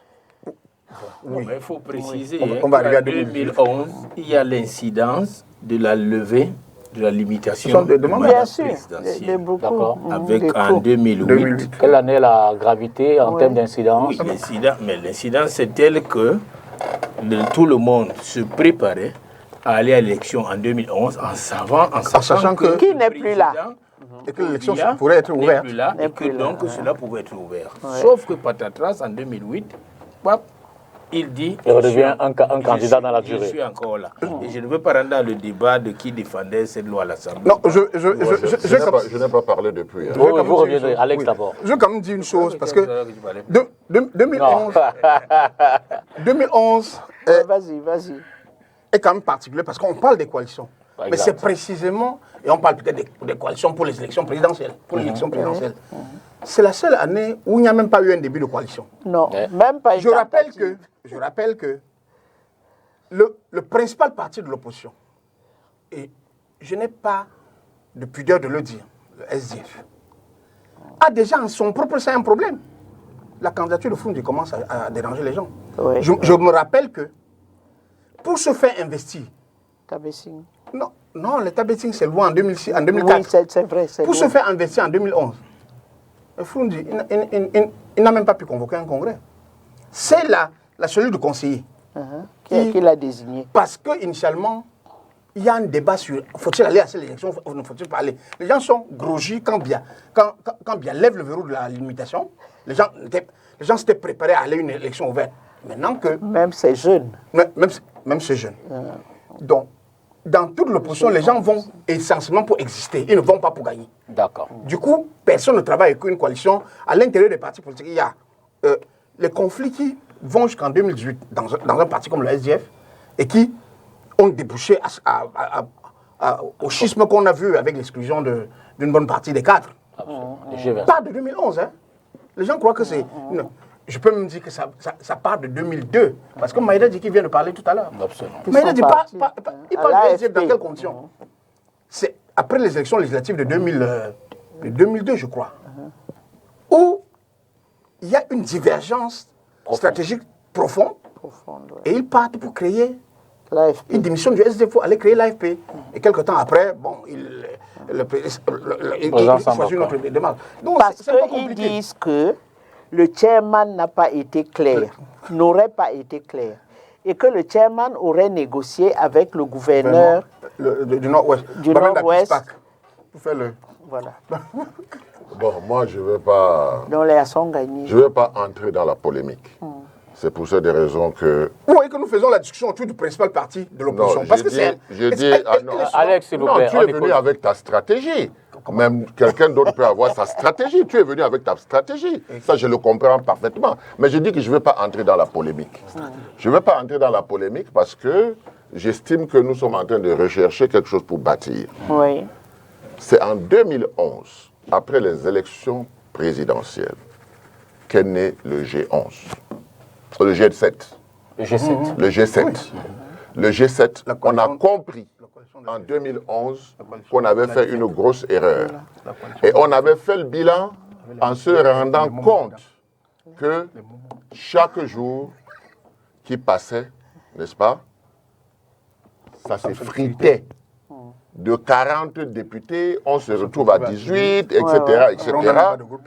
En fait, le pouvoir en place était en train de laminer l'opposition. Donc, on se dit non, il faut un sursaut. On commence donc un travail. On se dit, voilà, le G7 est né, on va faire le tour et on va essayer de mettre en place un nouveau programme. Mais qu'est-ce qui nous a fait échouer en 2004? Le fait que nous ne nous étions pas entendus sur un pacte républicain. On ne nous s'est pas entendus sur un pacte républicain que chacun devrait signer. Quand on a fini de faire, on a fait venir mon ami de l'Off Orange. Il est pour la rédaction du pacte républicain. Il a travaillé avec les partis politiques, nous avons travaillé, mais au moment de la signature, les gens se sont débinés. Ah oui, il n'y a eu que 3 partis qui ont signé. Les 2 premiers partis qui ont signé, c'était l'UDC et l'AFP. Ensuite, le PADEC est venu pour signer aussi. Mais qu'est-ce que les journaux avaient titré? Dès que l'UDC et l'AFP ont signé, c'est sorti dans les journaux, le G7, 2 rats quittent le navire, l'UDC et l'AFP. Il faut qu'on soit sérieux. Non, il faut qu'on soit sérieux. Donc, il y a des choses qui se sont passées ici, il faut dire la vérité aux Camerounais. Moi, je dis, ne voilons rien. Parce que c'est quand on va mettre la vérité sur la table qu'on va se corriger. On va se corriger. Ça s'est passé comme ça. J'étais encore témoin et je me rappelle que le feu docteur Adamou Ndamjoya m'avait dit, Sam, c'est toi qui crois encore à ces histoires-là, tu vas représenter le parti, moi je n'y vais plus. Parce que ça va échouer. Il me l'a dit. Ça a échoué. Moi je suis allé et j'ai vu aussi cet échec. Donc en réalité, moi je pense que ce qu'il faut retenir de cette période-là, c'est que les Camerounais n'ont pas encore construit dans leur tête la notion d'équipe. D'accord. 2018. Allons-y, il reste une trentaine de minutes. On fait 2018 et on essaie de voir la perspective de 2025. 2018, il y a de nouveaux acteurs qui rentrent. 2013, quand le MRC entre, qui a été créé par plusieurs sommités, là, des intellectuels et tout ça, là, ils viennent nous voir et nous disent que bon, vous avez échoué. Maintenant, ce que vous devez faire, c'est de nous soutenir. C'est comme ça que ça a commencé. Et c'est comme ça que j'ai dit, ça a commencé avec des histoires. D'accord. 2018, arrêtez quoi? Alors, 2018, alors évidemment, de nouveaux acteurs entrent dans le champ politique, dont les plus remarquables, bon, je laisse mon ami, c'est mon grand ami. Vous êtes prié de ne pas sourire. On veut bien. C'est mon frère. Je sais. Alors, avant de vous laisser poursuivre, je voudrais planter le décor avec cette autre intervention de Saïdou Maïdadi. Je vous laisse. En 2018, on est passé à côté d'une bonne coalition. C'est passé quelque chose d'important qui pouvait constituer le déclic, la candidature de Ossi en lieu et place de Froundi.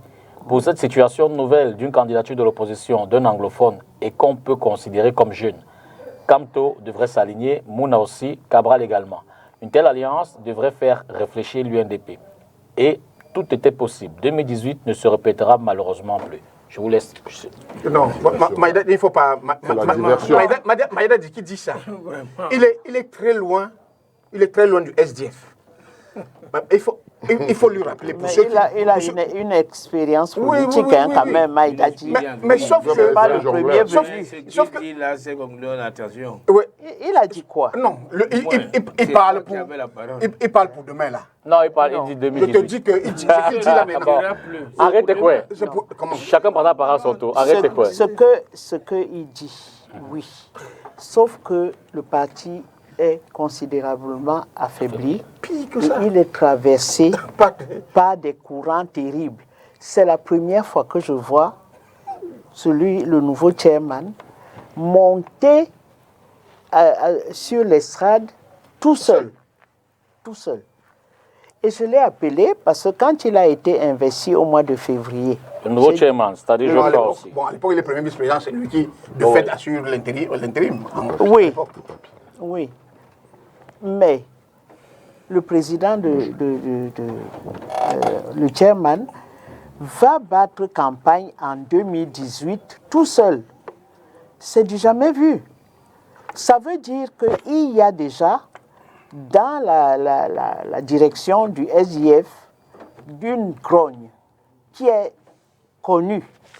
Et cette grogne, qu'elle est tombée malade, l'être aussi ne se sentait pas bien. J'ai dit, c'est quoi ça?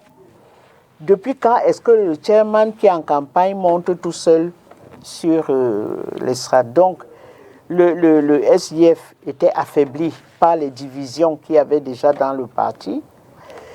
Les nouveaux acteurs ont dit, bon, Kamto me l'a dit, il a dit, j'ai essayé. J'ai contacté des gens, mais ils n'ont pas cru en la coalition. C'est-à-dire que les leaders eux-mêmes, il a contacté, Kanei en a contacté d'autres, les leaders eux-mêmes n'ont plus en tête l'efficacité d'une coalition. Et c'est ce que le pouvoir a réussi à faire. Laminer la classe politique après la précarisation de la société qui fait que quelqu'un ne peut plus aller, tu ne peux même pas créer un parti, tu n'as pas de quoi payer le transport aux militants. Quand tu as beaucoup de députés, c'est 5 députés. Oui. C'est différent de ce que 40 députés gagnent. Voilà.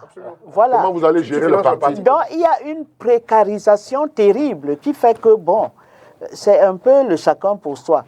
Et les partis politiques sont investis maintenant dans la recherche de l'argent. Mais n'y a-t-il pas aussi une crise de confiance, Alex, entre les leaders, entre les acteurs? Et je voudrais noter qu'on voit d'ailleurs de moins en moins, autant la présence en termes d'élus de l'opposition s'est effritée dans les institutions, autant la société civile également a perdu la main dans les différentes mobilisations des camps adverses au RDPC et ses alliés.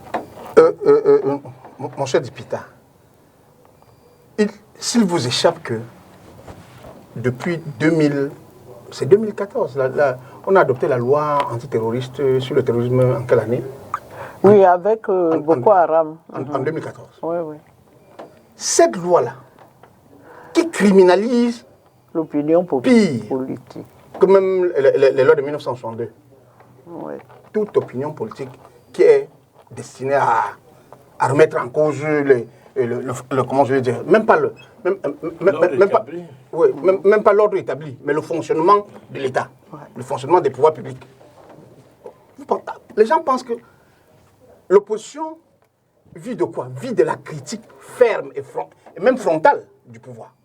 C'est-à-dire que si une opposition, c'est pour ça que vous voyez tous les discours qu'il y a entre opposants de l'opposant, opposition de l'opposition, opposition vraie, opposition pas vraie. Parce que dans les stratégies d'opposition aujourd'hui, il y a tellement de divergences. Beaucoup d'acteurs de l'opposition estiment qu'il ne faut pas se faire taper sur la tête. Et du coup, ceux qui restent, on les traite d'insurrectionnistes. Le résultat, c'est que même sans le vouloir, ça crée des distances. Quand tu demandes à, je ne vais pas citer des partis, comment vous faites pour être de l'opposition quand on arrête et emprisonne comment je vais dire, des militants de l'opposition qui n'ont cassé aucun verre, qui n'ont lancé aucun caillou nulle part. Ils disent, bon, vraiment, les gens là, eux, ils veulent faire quoi? Ils veulent brûler le pays. C'est des responsables de l'opposition qui vous répondent comme cela. Vous attendez comme ça. Ça va être difficile. Ça va être difficile. Comme il y a des divergences qui ne sont même pas profondes, mais qui sont liées, et c'est Guidjol qui a résumé au début de cette émission, la stratégie du pouvoir pour faire en sorte qu'il n'y ait pas d'opposition dans ce pays. Un silence. Vraiment. Alors, si on n'intègre pas cela, on peut tenir les grands discours. Mais le jour où les principaux leaders et cadres de l'opposition comprendront que même pour exister et continuer à faire le job d'opposition et de viser à remplacer ce pouvoir, en tout cas le pouvoir qui est en place, il va falloir qu'ils soient d'accord d'abord d'affronter le carcan institutionnel qui empêche l'action politique banale. Ben, on va avancer. Alors, moi, je voudrais dire que... 2018. Oui, 2018. La faute revient à l'élite. Parce qu'il y a différents types d'élites. Quand on dit élite, parfois, on voit des gens qui sont positifs. Mais en même temps aussi, les élites, ce sont des forces égoïstes de positionnement.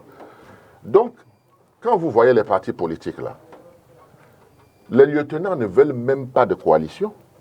Parce qu'ils se disent que si leur leader devient président, ils seront ministres. Oui. Ben, il ne faut pas dire proof, je te dis que c'est cela. Ça fait 30 ans d'expérience que j'ai et je suis sûr. Et j'ai vu cela. C'est pour ça que je le dis aujourd'hui. Bon. Il n'y a jamais eu une force au Cameroun que quand le peuple lui-même prend les choses en main. C'est pour cette raison qu'en 92, Frundi, c'était le peuple. Djokam Tchameni était sur le terrain. Il y a eu tous ces gens, toutes ces brigades de jeunes. L'UPC qui était habitué à ce genre de choses était dans la stratégie. Oui. La stratégie qui touchait le peuple. Et quand on a touché le peuple, c'est le peuple qui est souverain. Ce n'est pas les élites. Les élites sont là pour le positionnement. Il faut qu'on revienne aux fondamentaux. Il faut que l'opposition camerounaise se réunisse pour dire que maintenant on va faire l'éducation à la citoyenneté. Nous refusons que les gens s'alignent derrière nous comme des moutons. Nous voulons des citoyens, nous voulons un peuple, on veut marcher avec le peuple. C'est ce qui s'est passé en 92. Le peuple avait adhéré à 100% à ce programme, même comme à la base il y avait filouterie. Mais comme c'était pour un objectif louable, il y a quelqu'un qui me disait aujourd'hui, avant de venir d'ici, qu'il y a des circonstances où le mensonge est un devoir. Donc, en réalité, c'est ce qui s'est passé en 92. Malheureusement, on n'a pas eu les résultats qu'on espérait. C'est quoi la filouterie? Je comprends pas. La filouterie, c'est ce que j'ai expliqué au départ. C'est-à-dire que vous, pétri d'expérience dans la politique, vous avez passé de l'ARC CNS à l'Union pour le changement. Vous comprenez? Oui, alors, il y a eu à côté de vous ce qu'on a appelé la Sainte Trinité. Que tu le veux ou non, les autres s'accroboutaient, mais c'était les trois les plus importants. Et les stratégies. Et quand je le dis, moi j'ai répété ça à mon ami Azebazé, à mon ami Zebazé, Benjamin. C'était au stade là, quand Frundi est arrivé. Le directeur publication. Moi j'ai vu ce qui s'est passé. Et je lui ai dit ça chez moi. Il était chez moi. Je le lui ai rappelé. Il me dit que c'était pour l'efficacité. L'efficacité. Et je reconnais que si je dis que ce n'était pas pour l'efficacité, c'est que je ne suis pas honnête. Mais le rapport de force était là. Le rapport de force. C'est pour dire quoi? Non, quand je dis tout ça, c'est pour dire quoi? C'est pour dire que nous sommes en train de réfléchir sur une coalition. Oui, potentiellement. Mais il faut d'abord reconnaître que la coalition, de par nos habitudes, est pratiquement impossible. Il faut la forcer. Donc, coalisons sur des choses qui peuvent mobiliser les populations. C'est ça qui est important. Oui, nous sommes en 2018. 2018, avant 2018, il y a 2014, avec les lois, la loi liberticide qui peut nous sortir d'ici, nous faire interpeller. Il y a ça, il y a Boko Haram, il y a la crise anglophone. Vous pensez qu'il y a eu élection au Cameroun en 2018? Ah non, du tout. Est-ce qu'il y a eu élection en 2018? Puisqu'en 2018, on repart à des scores à la soviétique, avec le président élu à plus de 70%. Alors, il faut bien qu'on regarde tout ça. Donc, puisque après 2018, nous avons continué même à voir surtout que le SDF perd pied. Nous avons vu ce qui a continué en 2020, parce que ce que le Conseil constitutionnel a rejeté en 2018 au contentieux sur la base des recours du SDF, en 2020, il y a la même situation. Ils font annuler les élections et on revient, il n'y a pas élection, sauf que ils vont donner quitus et proclamer le RDC comme ça. Donc, il faut regarder ça comme ça. Et je l'ai dit, Cyril, je l'ai dit ici, M. le Président, pour la plupart d'entre nous, 92, c'est 30 ans, 32 ans aujourd'hui. Ah oui. Alors nous avons quel âge? Je viens de partir de la fac, la plupart d'entre nous ont eu des parents qui ont vécu les années de l'indépendance. Qu'ils aient été acteurs de premier plan ou pas, nous parlaient dans les chaumières de ce que c'est que la politique. Nos parents. Non, et à l'école même, c'était interdit. C'était interdit à l'école. Mais déjà, nos parents nous amenaient à avoir une conscience citoyenne, une conscience de nationaliste, de patriote. Il faut le dire. Sauf que, après cela, les jeunes qui ont 32 ans aujourd'hui, quel type de parents ils ont eu? Ils ont eu des parents qui étaient à l'école pour certains et à qui on a dit l'école aux écoliers, la politique aux politiciens. Il s'est installé, peut-être pas un totalitarisme, mais une sorte d'autocratie qui maintient l'enfant dès qu'il naît à être sur les bancs de l'école jusqu'à 30 ans, parce qu'on lui dit master 1, master 2, master ceci. Il est là du matin au soir et il n'a pas la possibilité de s'exprimer d'exprimer son opinion par rapport à la scène politique. Il y a l'engagement politique et les réseaux sociaux et les informations qui pleuvent. Je vais y arriver. Des marches dans tous les pays. Je vais y arriver. D'accord. Les marches sont interdites. Ouais. Je sais. Les marches sont interdites. Les marches de protestation sont interdites. Aujourd'hui, on en est même à ne pas risquer de laisser le parti pouvoir marcher parce qu'il parle d'une infiltration possible. Ils ont peur. Ils ont peur. La carte d'identité n'est pas facilement accessible. Et les conditions de l'obtention, il faut parcourir des kilomètres pour l'avoir. Tout cela, ça ne facilite pas l'expression du jeu démocratique. Quand vous ne l'avez pas, vous ne pouvez pas vous inscrire. Vous ne pouvez pas vous inscrire et donc prétendre... On peut même vous arrêter. Et si aujourd'hui, donc, l'opposition n'a pas appris de toutes ces erreurs, plus de 30 ans après, plusieurs personnes ont quitté la scène, mais de nouvelles personnes sont devant la scène. Il y a donc c'est Joshua aussi, Cabral Libi, par exemple, qui arrive, il est cambré les autres. Ce n'est pas... c'est pas les visages de 70 ans ou de 80 ans, c'est les visages d'une cinquantaine d'années, même moins. Donc maintenant, on est obligé d'aller, de mener la réflexion vers une nouvelle stratégie. Se regrouper en tant que parti d'opposition, c'est obligatoire, c'est nécessaire. Sauf que, en se regroupant, il faut éviter de fausser encore le jeu au départ. Il faudrait que le jeu soit ouvert et qu'il soit honnête, pour épouser ton terme, que les gens soient sincères. Maintenant, je le dis, par exemple, nous, au SDF, nous parlons d'abord de regroupement des familles politiques. Familles politiques en tant que les idéologies se rapprochent. Il faudrait voir dans quelle mesure nous devons déjà nous retrouver en tant que famille politique, parce que dans ce grand rassemblement de l'opposition, il faudra apporter sa contribution, ses propositions pour essayer de rédiger quelque chose qui nous mettra d'accord. Et nous pensons même qu'il faille aller au-delà de cela. Il faut aller au-delà de cela pour non pas seulement parler en tant que famille politique, mais pour parler en tant que Cameroun. Nous sommes ouverts, nous sommes prêts. Nous ne sommes pas là pour recevoir le diktat de ce qui a fait quoi avant, ou faire le tribunal aujourd'hui de ceci, de Froundi a fait ci, il a fait ça. Froundi, oui, il a fait son temps, et là, personne ne lui contestera d'avoir à jamais été leader de l'opposition. Il n'a pas mérité ce statut, mais c'est ça la réalité. Donc aujourd'hui... Oui, aujourd'hui donc, nous pensons qu'il ne faut pas rester figé à cette situation, mais essayer d'entrevoir l'avenir, et le temps nous est compté.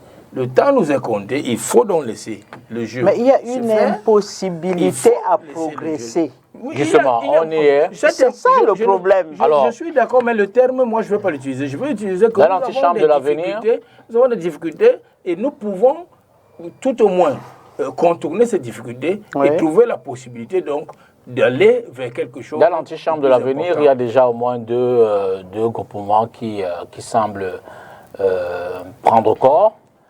Il y a l'Alliance pour une transition politique que conduit, ou alors pour laquelle le professeur Olivier Billet est très très en mouvement. Son parti il consulte. Il y a l'Alliance pour l'AFP. Il y a l'APC. l'APC de... Tu aimes trop sous-estimer les gens. Non, de Jean-Michel. Depuis le municipal dernier, je n'ai pas souvenance de l'avoir rencontré à une activité politique quelconque. Il y a Jean-Michel. Il est en marche, D'accord. Le décor de 2025, donc, Sambaka, vous, comment on entrevoit cela? Je veux dire que, et pour rejoindre toujours le thème, dans les dynamiques d'analyse des échecs, envisager l'avenir. Est-ce que l'avenir peut s'envisager effectivement donc avec un rassemblement, je peux utiliser le thème coalition, allant et tout le reste, avec un rassemblement serein et véritable des acteurs politiques? J'ai dit, il y a deux entités qui semblent émerger de cet environnement. Non, moi je ne prendrai pas le chemin de deux entités. J'analyserai la chose autrement. D'accord. Il y a trois tendances qui se dégagent. Il y a la tendance du statu quo, c'est-à-dire ceux qui nous gouvernent. Il y a la tendance des gens qui veulent l'alternance, c'est-à-dire une équipe remplace une autre. Et il y a les gens qui veulent l'alternative. L'alternative. Et je pense que les Camerounais devront bientôt s'habituer à l'alternative parce que nous allons essayer de développer cela. C'est ce qui peut regrouper tout le monde. Alternative, qui porte l'alternative? Non, l'alternative est portée par une équipe, par tout le monde. Tout le monde. Parce que, oui, je vais vous le dire. Parce que, Zébazé, il faut qu'on soit sérieux. Non, tout le monde, comment? Tu ne peux pas dire qu'il y a trois tendances. Tu ne peux pas dire qu'il y a trois tendances et tu dis l'alternative. Laissez-le terminer, Alex. Je dis que dans ce pays, ne porte jamais rien parce qu'on va te couper la tête tout de suite. C'est une équipe. Je dis bien une équipe. Ce n'est pas... C'est la notion d'équipe. Une équipe qui est différente de l'ATP et de la... Mais quelqu'un qui veut l'alternance, c'est quelqu'un qui est d'accord avec le système et qui veut remplacer ceux qui sont là. C'est une équipe qui remplace une autre. Je voudrais comprendre. Une seconde. Je vous en prie. Pendant 30 ans, tu étais premier vice-président de je vous en prie. Tu veux l'alternative ou l'alternance? Je vous en prie. Parce qu'entendons bien, moi, je veux que... Là, vous nous faites une nouvelle annonce. Je vous en prie. Vous nous faites une nouvelle annonce. Oui. Alors, moi, je voudrais savoir, l'alternative dont vous parlez, les acteurs sont-ils différents de l'ATP d'Olivier Billet et de l'APC de Jean-Michel Nitieux? C'est à eux de le dire. Moi, je dis qu'il y a trois tendances. D'accord. Et je parle de l'alternance. Je dis que l'alternance est dépassée. Okay. Ça fait 30 ans que nous cherchons l'alternance. Si tu veux savoir, quand j'étais à l'UDC, j'étais dans le rythme de l'alternance. Un homme qui n'évolue pas. N'est-ce pas? C'est un homme qui est appelé à faire le statu quo. Parce que nous allons faire le statu quo dans l'alternance, ça ne va rien donner. Moi, je m'inspire, n'est-ce pas, des nationalistes de l'UPC, qui, aux années des indépendances, avaient un programme alternatif à celui des néocolons. D'accord? Et j'ai dit l'alternative, après 60 ans d'indépendance, nous devrions, par nous-mêmes les Camerounais, rebâtir cette, comment on appelle, nous avons les murs qui sont fissurés. Si on veut parler d'alternative, on va replâtrer les murs. Mais si nous avons les fondations qui sont fissurées, nous devons bâtir de nouvelles fondations. D'accord. Et c'est ça qu'on appelle alternative. C'est-à-dire que... Mais attends, je termine parce que c'est important, c'est un nouveau concept. Je ne sais pas si il faut bien que même toi-même tu comprennes ce concept. Termine en une minute. C'est un concept qui est simple, c'est-à-dire les États généraux du Cameroun. Parce qu'on ne colmate plus les brèches. On va bâtir un nouveau pays ensemble. D'accord. Ça va nous épargner des dissensions qui est à gauche, à droite. Les Camerounais vont rentrer maintenant dans le patriotisme parce qu'ils se sont éloignés de toutes ces choses. Ils vont bâtir ensemble et les jeux vont se faire après. D'accord, on n'a plus qu'un quart d'heure. Voilà l'alternative. Que je résume. Hein. En 2-3 minutes. 2025 et les acteurs actuels. 2-3 minutes. Bon, si je vais me mettre dans ma famille politique, c'est-à-dire l'Union des populations du Cameroun, qui a été massacrée, plus ou moins, on tente de reconstruire, c'est pas évident. Ce que je veux dire, c'est qu'aujourd'hui, il y a eu, de la part du pouvoir, un tel rouleau compresseur sur la classe politique qu'il y a comme une déshérence. Pas parce qu'on ne sait pas quoi faire. Mais le problème, c'est qu'il y a même des difficultés à mobiliser le peuple camerounais. Et là une des raisons pour lesquelles le régime a réussi, c'est que les gens trouvent même que la politique est inutile puisqu'on ne gagne pas. Et comme on ne peut plus gagner, bon, toi aussi parle seulement ta part, mais on n'y croit plus. C'est vrai. Et c'est vrai qu'il faut qu'il y ait une mobilisation. Mais tout ça, les freins sont tellement forts. Que vous n'y croyez pas. Avec la précarité, moi je pense beaucoup à ça. C'est que pour que vous arriviez à mobiliser des forces politiques, à les mettre en mouvement, il faut les moyens. Et le pouvoir est très conscient de ça. Parce qu'aujourd'hui, les élections sont censitaires. C'est-à-dire que l'élection, c'est si tu as l'argent. Si tu n'as pas l'argent, tu ne peux pas passer. Moïse Guinguidjol avant. Donc, bon, à l'UPC, quand même, il y a une marche des femmes. Oui. À Bafoussam, le 8 mars. Oui, il y a quelque chose, il y a un fait qu'il faut observer au Cameroun. C'est-à-dire que quand nous voulons parler de 2015, nous pouvons avoir le baromètre actuel des sociétés camerounaises. Et nous pouvons facilement l'observer avec le football. Le football, en ce moment au Cameroun, vous donne l'état des Camerounais. C'est-à-dire quoi? C'est-à-dire il y a la haine entre les Camerounais. Il y a une haine entre les Camerounais à un niveau qui doit être alarmant, qui est inquiétant. Nous avons au Cameroun aujourd'hui ce pouvoir. Nous n'avons pas, nous avons non pas, je sais pas, un baobab, un sycomore, un chêne, un gros arbre qui est le régime. Et vous ne pouvez pas, après 60 ans d'indépendance, ou tout au moins après 40 ans de règne du président, penser que un gros arbre comme celui-là, en coupant simplement les arbres, vous aurez fini, vous en aurez terminé. Non, il va se régénérer. Il faut aller à la racine, il faut le dessoucher. Nous disons la même chose. Nous disons peut-être la même chose, mais de manière différente. Alors, pour le dessoucher, nous le disons encore ici, pour le dessoucher, nous sommes obligés d'appeler à une transition politique. Nous sommes obligés. Le président Biya est encore là. Il est encore là, et nous ne savons pas si en 2025, il ira au village ou s'il va rester en ville. Toi, expérimenté que tu penses que le président peut être... Il veut la transition. Il peut être en vie et aller au village. Attends un peu, Alex. Alex, nous avons, tel qu'il a dit, aujourd'hui, quand nous avons le calendrier, si nous nous en tenons à ce que l'élection aura lieu en octobre 2025, probablement l'élection présidentielle, puis apparemment on parle de cela, mais bien avant cela, d'autres élections, l'élection présidentielle, si c'est en octobre 2025, nous sommes à sensiblement 17 mois ou plus que cela. Mais il est plus qu'urgent que le président clarifie, qu'il clarifie au peuple camerounais, qu'il ne nous laisse plus dans la situation où, en 2025, je dirais, si je vais au village. Non, il faut qu'il le dise. Il faut qu'il le dise maintenant. Tu vas le forcer. Nous n'allons... En politique, il y a le rapport de force. Nous l'interpellons. Nous avons le devoir et l'obligation de l'interpeller et de prendre le peuple à témoin. Il y a une misère telle que il faudrait qu'il se prononce et qu'il prenne une décision salutaire. Nous pouvons déboucher. Les prix qui sont intenables. Nous pouvons déboucher sur une crise sociale, sur des troubles sociaux plus violents que ceux de 2008. Nous pouvons déboucher sur des troubles sociaux qui soient plus violents que tout ce que nous avons eu. Nous avons vu en 92. Nous avons vu la répression. En 2008, nous avons vu la répression. Et la répression ne s'est pas faite par les civils. C'était bien fait par nos forces de l'ordre. Donc nous saluons la bravoure par rapport à certains autres combats qui nous engagent. Mais aujourd'hui, nous sommes dans une situation telle que nous devons ne pouvons pas occulter le fait qu'il soit encore là.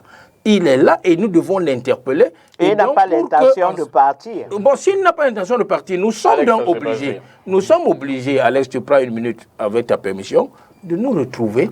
Et c'est là où la question est claire. Est-ce que nous sommes avec l'APC ou nous sommes avec l'ATP ou alors nous sommes aujourd'hui, je viens d'entendre ici, la troisième voie qui est l'alternative, c'est ça? Non, c'est pas ce que j'ai dit. Non, je suis en train de vous dire que, n'est-ce pas, bâtir une stratégie autour de l'alternance, c'est faux.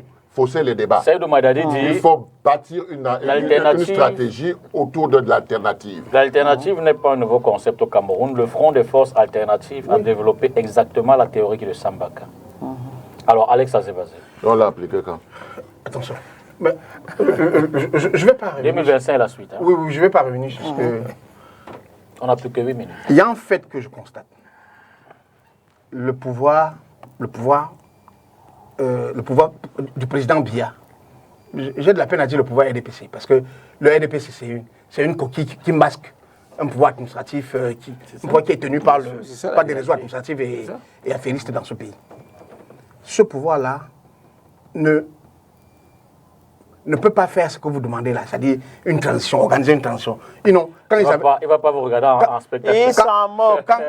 Quand ils avaient la position, quand ils étaient en position de faiblesse, en 1990-91, où on leur demandait, la conférence nationale souveraine, c'était le chemin pour mettre en place une transition. Ils ont dit, elle est sans objet. C'est le terme qu'ils avaient dit. Et je me rappelle quand ils avaient dit ça. Le président, non. Voilà a pris feu. Mais ça n'a pas du tout ému les gens. Après, ils ont organisé la tripartite, dont Cyril dit souvent que c'est la meilleure chose qui soit arrivée au Cameroun, alors qu'ils savaient très bien qu'on a roulé l'opposition, on a arrêté les villes mortes, on a arrêté. Tu avais mieux? Non, je n'ai pas dit que j'avais mieux, mais c'est le pouvoir qui a manœuvré un peu comme le grand... Ils ont triché, ils n'ont pas respecté les règles. Non, il faut que je vous dise... Dans le système actuel, dans le contexte actuel... Je ne coupe pas. Dans le contexte actuel... Mitterrand a exigé... Oui, qu'on fasse ça avant de venir à Paris. Avant de venir à Paris, au sommet de la francophonie, au Trocadéro. Oui. C'est pour ça qu'il était obligé de faire ça à la hâte. Donc, merci pour ce rappel. Je veux dire quoi? Moi, je suis de la société civile.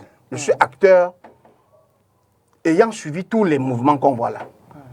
Le minimum qu'on devrait pouvoir demander à ce pouvoir, c'est de clarifier le jeu institutionnel pour des élections. Parce que s'il n'y a pas une force qui... s'il n'y a pas une force qui crée... Sur un plateau d'eau. S'il n'y a pas une force, et c'est pour ça que j'adhère à la théorie du rapport de force. Moi, ce que tu dis m'amuse. Non, attendez. Il adhère à la théorie du rapport de force, c'est-à-dire... Oui, j'adhère à la théorie du rapport de force qu'a évolué. Mais ce rapport de force-là... Il faut le créer. Si l'opposition, les forces civiles, les forces sociales et civiles, les syndicats que vous voyez là, dont certains déclarent être les alliés du SDF, ben bon, je ne vois pas comment... nous avons une plateforme de travail. Mais les plateformes peuvent exister sans que rien ne change. Laissez Alex poursuivre. On a travaillé avec les syndicats. Nous estimons que le minimum que pour préserver la paix sociale dans ce pays, c'est de clarifier les choses. Parce que la situation dans le parti au pouvoir même, dans ce contexte d'entre-deux, où certains se voient pousser les ailes parce qu'on dit que le père est vieux, la fin est proche. Vous avez vu un certain nombre d'affiches qui circulent ces jours-ci, vrai ou faux, mais ça circule. Bien sûr. Ça veut dire que la principale crise va naître dans le parti au pouvoir. Et chaque fois qu'il y a une crise importante dans le parti au pouvoir, ça débouche sur une guerre civile ouverte. Parce que les gens ont les moyens, ils sont arrivés tellement haut au niveau des trésors de guerre. Au niveau politique, c'est-à-dire les gens dont on a bloqué la carrière au poste ministériel, ils aspirent à quoi d'autre? Ils aspirent à la présidence. Et ce n'est pas quand leur vieux là, quand leur vieux va partir, qu'ils vont se croiser les bras. Quand il va partir, ils vont se mettre en position de confrontation pour assurer la succession. Et comment on fait pour éviter que le pays ne sombre? C'est ce que j'entends. C'est de clarifier le jeu politique. Le rapport de force... quoi? Mais en faisant minimalement, en réformant les institutions qui organisent les élections. Parce que ce que je vois là... De manière unilatérale ou alors... consensuelle. De manière consensuelle, je ne sais pas. Mais de manière consensuelle, évidemment. C'est ce que nous disons. De manière consensuelle. Mais ceux qui disent que c'est une transition qui vient... Ne se déclarent pas. Ceux qui disent que c'est une transition... Ceux qui disent que c'est une transition qui viendra le faire. Le président Biya de son vivant, ne peut pas mettre en place un gouvernement de transition. Il reste 4 minutes. Je vous le démolir. C'est pas possible. Ce n'est pas forcément. Il reste 4 minutes. Je vous suggère ceci, s'il vous plaît. Oui. Vous aurez 30 secondes pour répondre. Oui. Ça vous servira de réponse, peut-être une question fermée ou non. Et vous conclurez en 30 secondes. Quand nous observe la scène aujourd'hui, nous accueillons avec, l'annonce de l'alternative de Sambaka. On n'en était pas, mais je veux dire que les deux dynamiques en présence, on l'a dit clairement, c'est l'APC. L'APC est une stratégie simple, Kamto rien. Kamto, vous venez, on fait avec lui, ou vous ne venez pas. L'ATP, c'est on consulte. Parce qu'il dit qu'il a un programme de. Je suis d'accord. La refondation institutionnelle dès la première année. Hein, parce que les gens font comme si. Non, prenons toutes les raisons, Alex. L'autre mouvement, on fait une concertation et puis on voit qui peut s'en dégager. Alors, à partir de ces forces, vous êtes à partir de cette dynamique sceptique ou optimiste sur la capacité justement de l'opposition à pouvoir rassembler l'âge, surtout les principaux leaders, principales forces politiques adverses. Forces politiques et société civile adverses au candidat du RDPC. Sceptique ou non? Sam, et ça sert également de... Vraiment 30 secondes, il reste 2 minutes. Oui, mais bon, c'est difficile pour moi de répondre à une question comme celle-là, parce que moi, je vois un cul-de-sac. Je vois un cul-de-sac. J'ai dit que les élites ont échoué dans leur politique pendant 30 ans. Parce qu'ils n'ont pas mis avec eux le peuple. Le peuple est l'élément fondamental qui va changer. Parce que quand on a fini... le pouvoir ne te laisse pas... Non, on n'a plus le temps de débat. Quand on a fini de cisailler les partis politiques, les élites... On n'a plus le temps du débat, Alex. 2 minutes. Le peuple, il faut l'émanciper. Nous devons nous retrouver. Comment? Mais comment? Mais pas avec des programmes d'émancipation. Merci. Moi, je suis allé en exil au Bénin. Oui. Qu'est-ce qu'on disait là-dedans? La radio, les partis politiques, on disait désormais c'est vous qui allez choisir vos dirigeants. Merci. Si ça ne va pas, vous les changez, etc. Au Cameroun, on disait qu'il y a de l'opposition qui 30 secondes pour déstabiliser le pays. Merci. Moïse. C'est deux approches différentes. 30 secondes. Malheureusement, c'est 30 secondes. Oui, allons-y. Pour répondre à une question. Allons-y, vous avez pris déjà 2 secondes là. Oui, je peux en prendre plus parce qu'on me demander de 5 secondes, allons-y. Ce que je voudrais dire, et ce que je dis à Alex, c'est que les Camerounais ne doivent pas cesser de croire en leur pays. Oui. Nous pensons tous qu'il faut qu'on aille vers une paix. En 92, Biya Mosgo. Aujourd'hui, nous ne sommes plus à Biya Mosgo. D'accord. Biya, ils auraient dit gone. Merci, Alex. Biya go, Biya will go. Alex. It's gone. Et maintenant, nous devons nous retrouver et envisager après Biya. Merci, voilà Moïse. le problème. Qu'il le veuille ou pas, cela doit être fait. Merci, Moïse. Vous avez remarqué qu'au début de cette discussion, je dis que le candidat majeur pour porter l'opposition, pour porter en tout cas, pour porter le changement, parce que c'est le terme là, que ce soit alternative ou alternance, ça s'appelle changement. Il s'est dégagé par la volonté essentiellement des populations camerounaises. Hein. Je ne suis pas un rêveur pour penser que dans un pays où le matin on crée 40 partis à la fois, ou bien on légalise 40 partis à la fois, il y aura un jour une coalition majoritaire d'appareils. Merci, Alex. Mais aux élections, là, les citoyens, les Camerounais, ils savent généralement qui est le bon candidat pour eux. Et vous voyez que pour eux, c'est qui? C'est pour ça que je suis partisan des règles, des bonnes règles. D'accord. Donc, les discours d'appareil, là, moi, honnêtement, ça Arrêtez quoi, nous 30 apporte secondes. On va déborder le temps. Non, il faut continuer à se battre. OK. Et quand je dis qu'il faut continuer à se battre, ce qu'on ne mesure pas, c'est la force du pouvoir pour nous éloigner du peuple. Cette force est telle qu'ils y travaillent tous les jours. Donc je dis que chacun reprenne son bâton de pèlerin et aille à la reconquête du peuple. Mais ça sera très difficile. Parce qu'il y a des moments où le peuple n'y croit plus. Le peuple mouche, c'est un quand ils viennent leur parler. Merci infiniment d'avoir apporté vos intelligences pour le décryptage de ce thème qui me semble important pour l'avenir. Donc l'opposition est comme un carrefour. Merci à vous à la maison d'avoir regardé cette autre édition de Cactus sur table. Il est 23h01. Bonsoir et à mardi prochain pour une autre édition.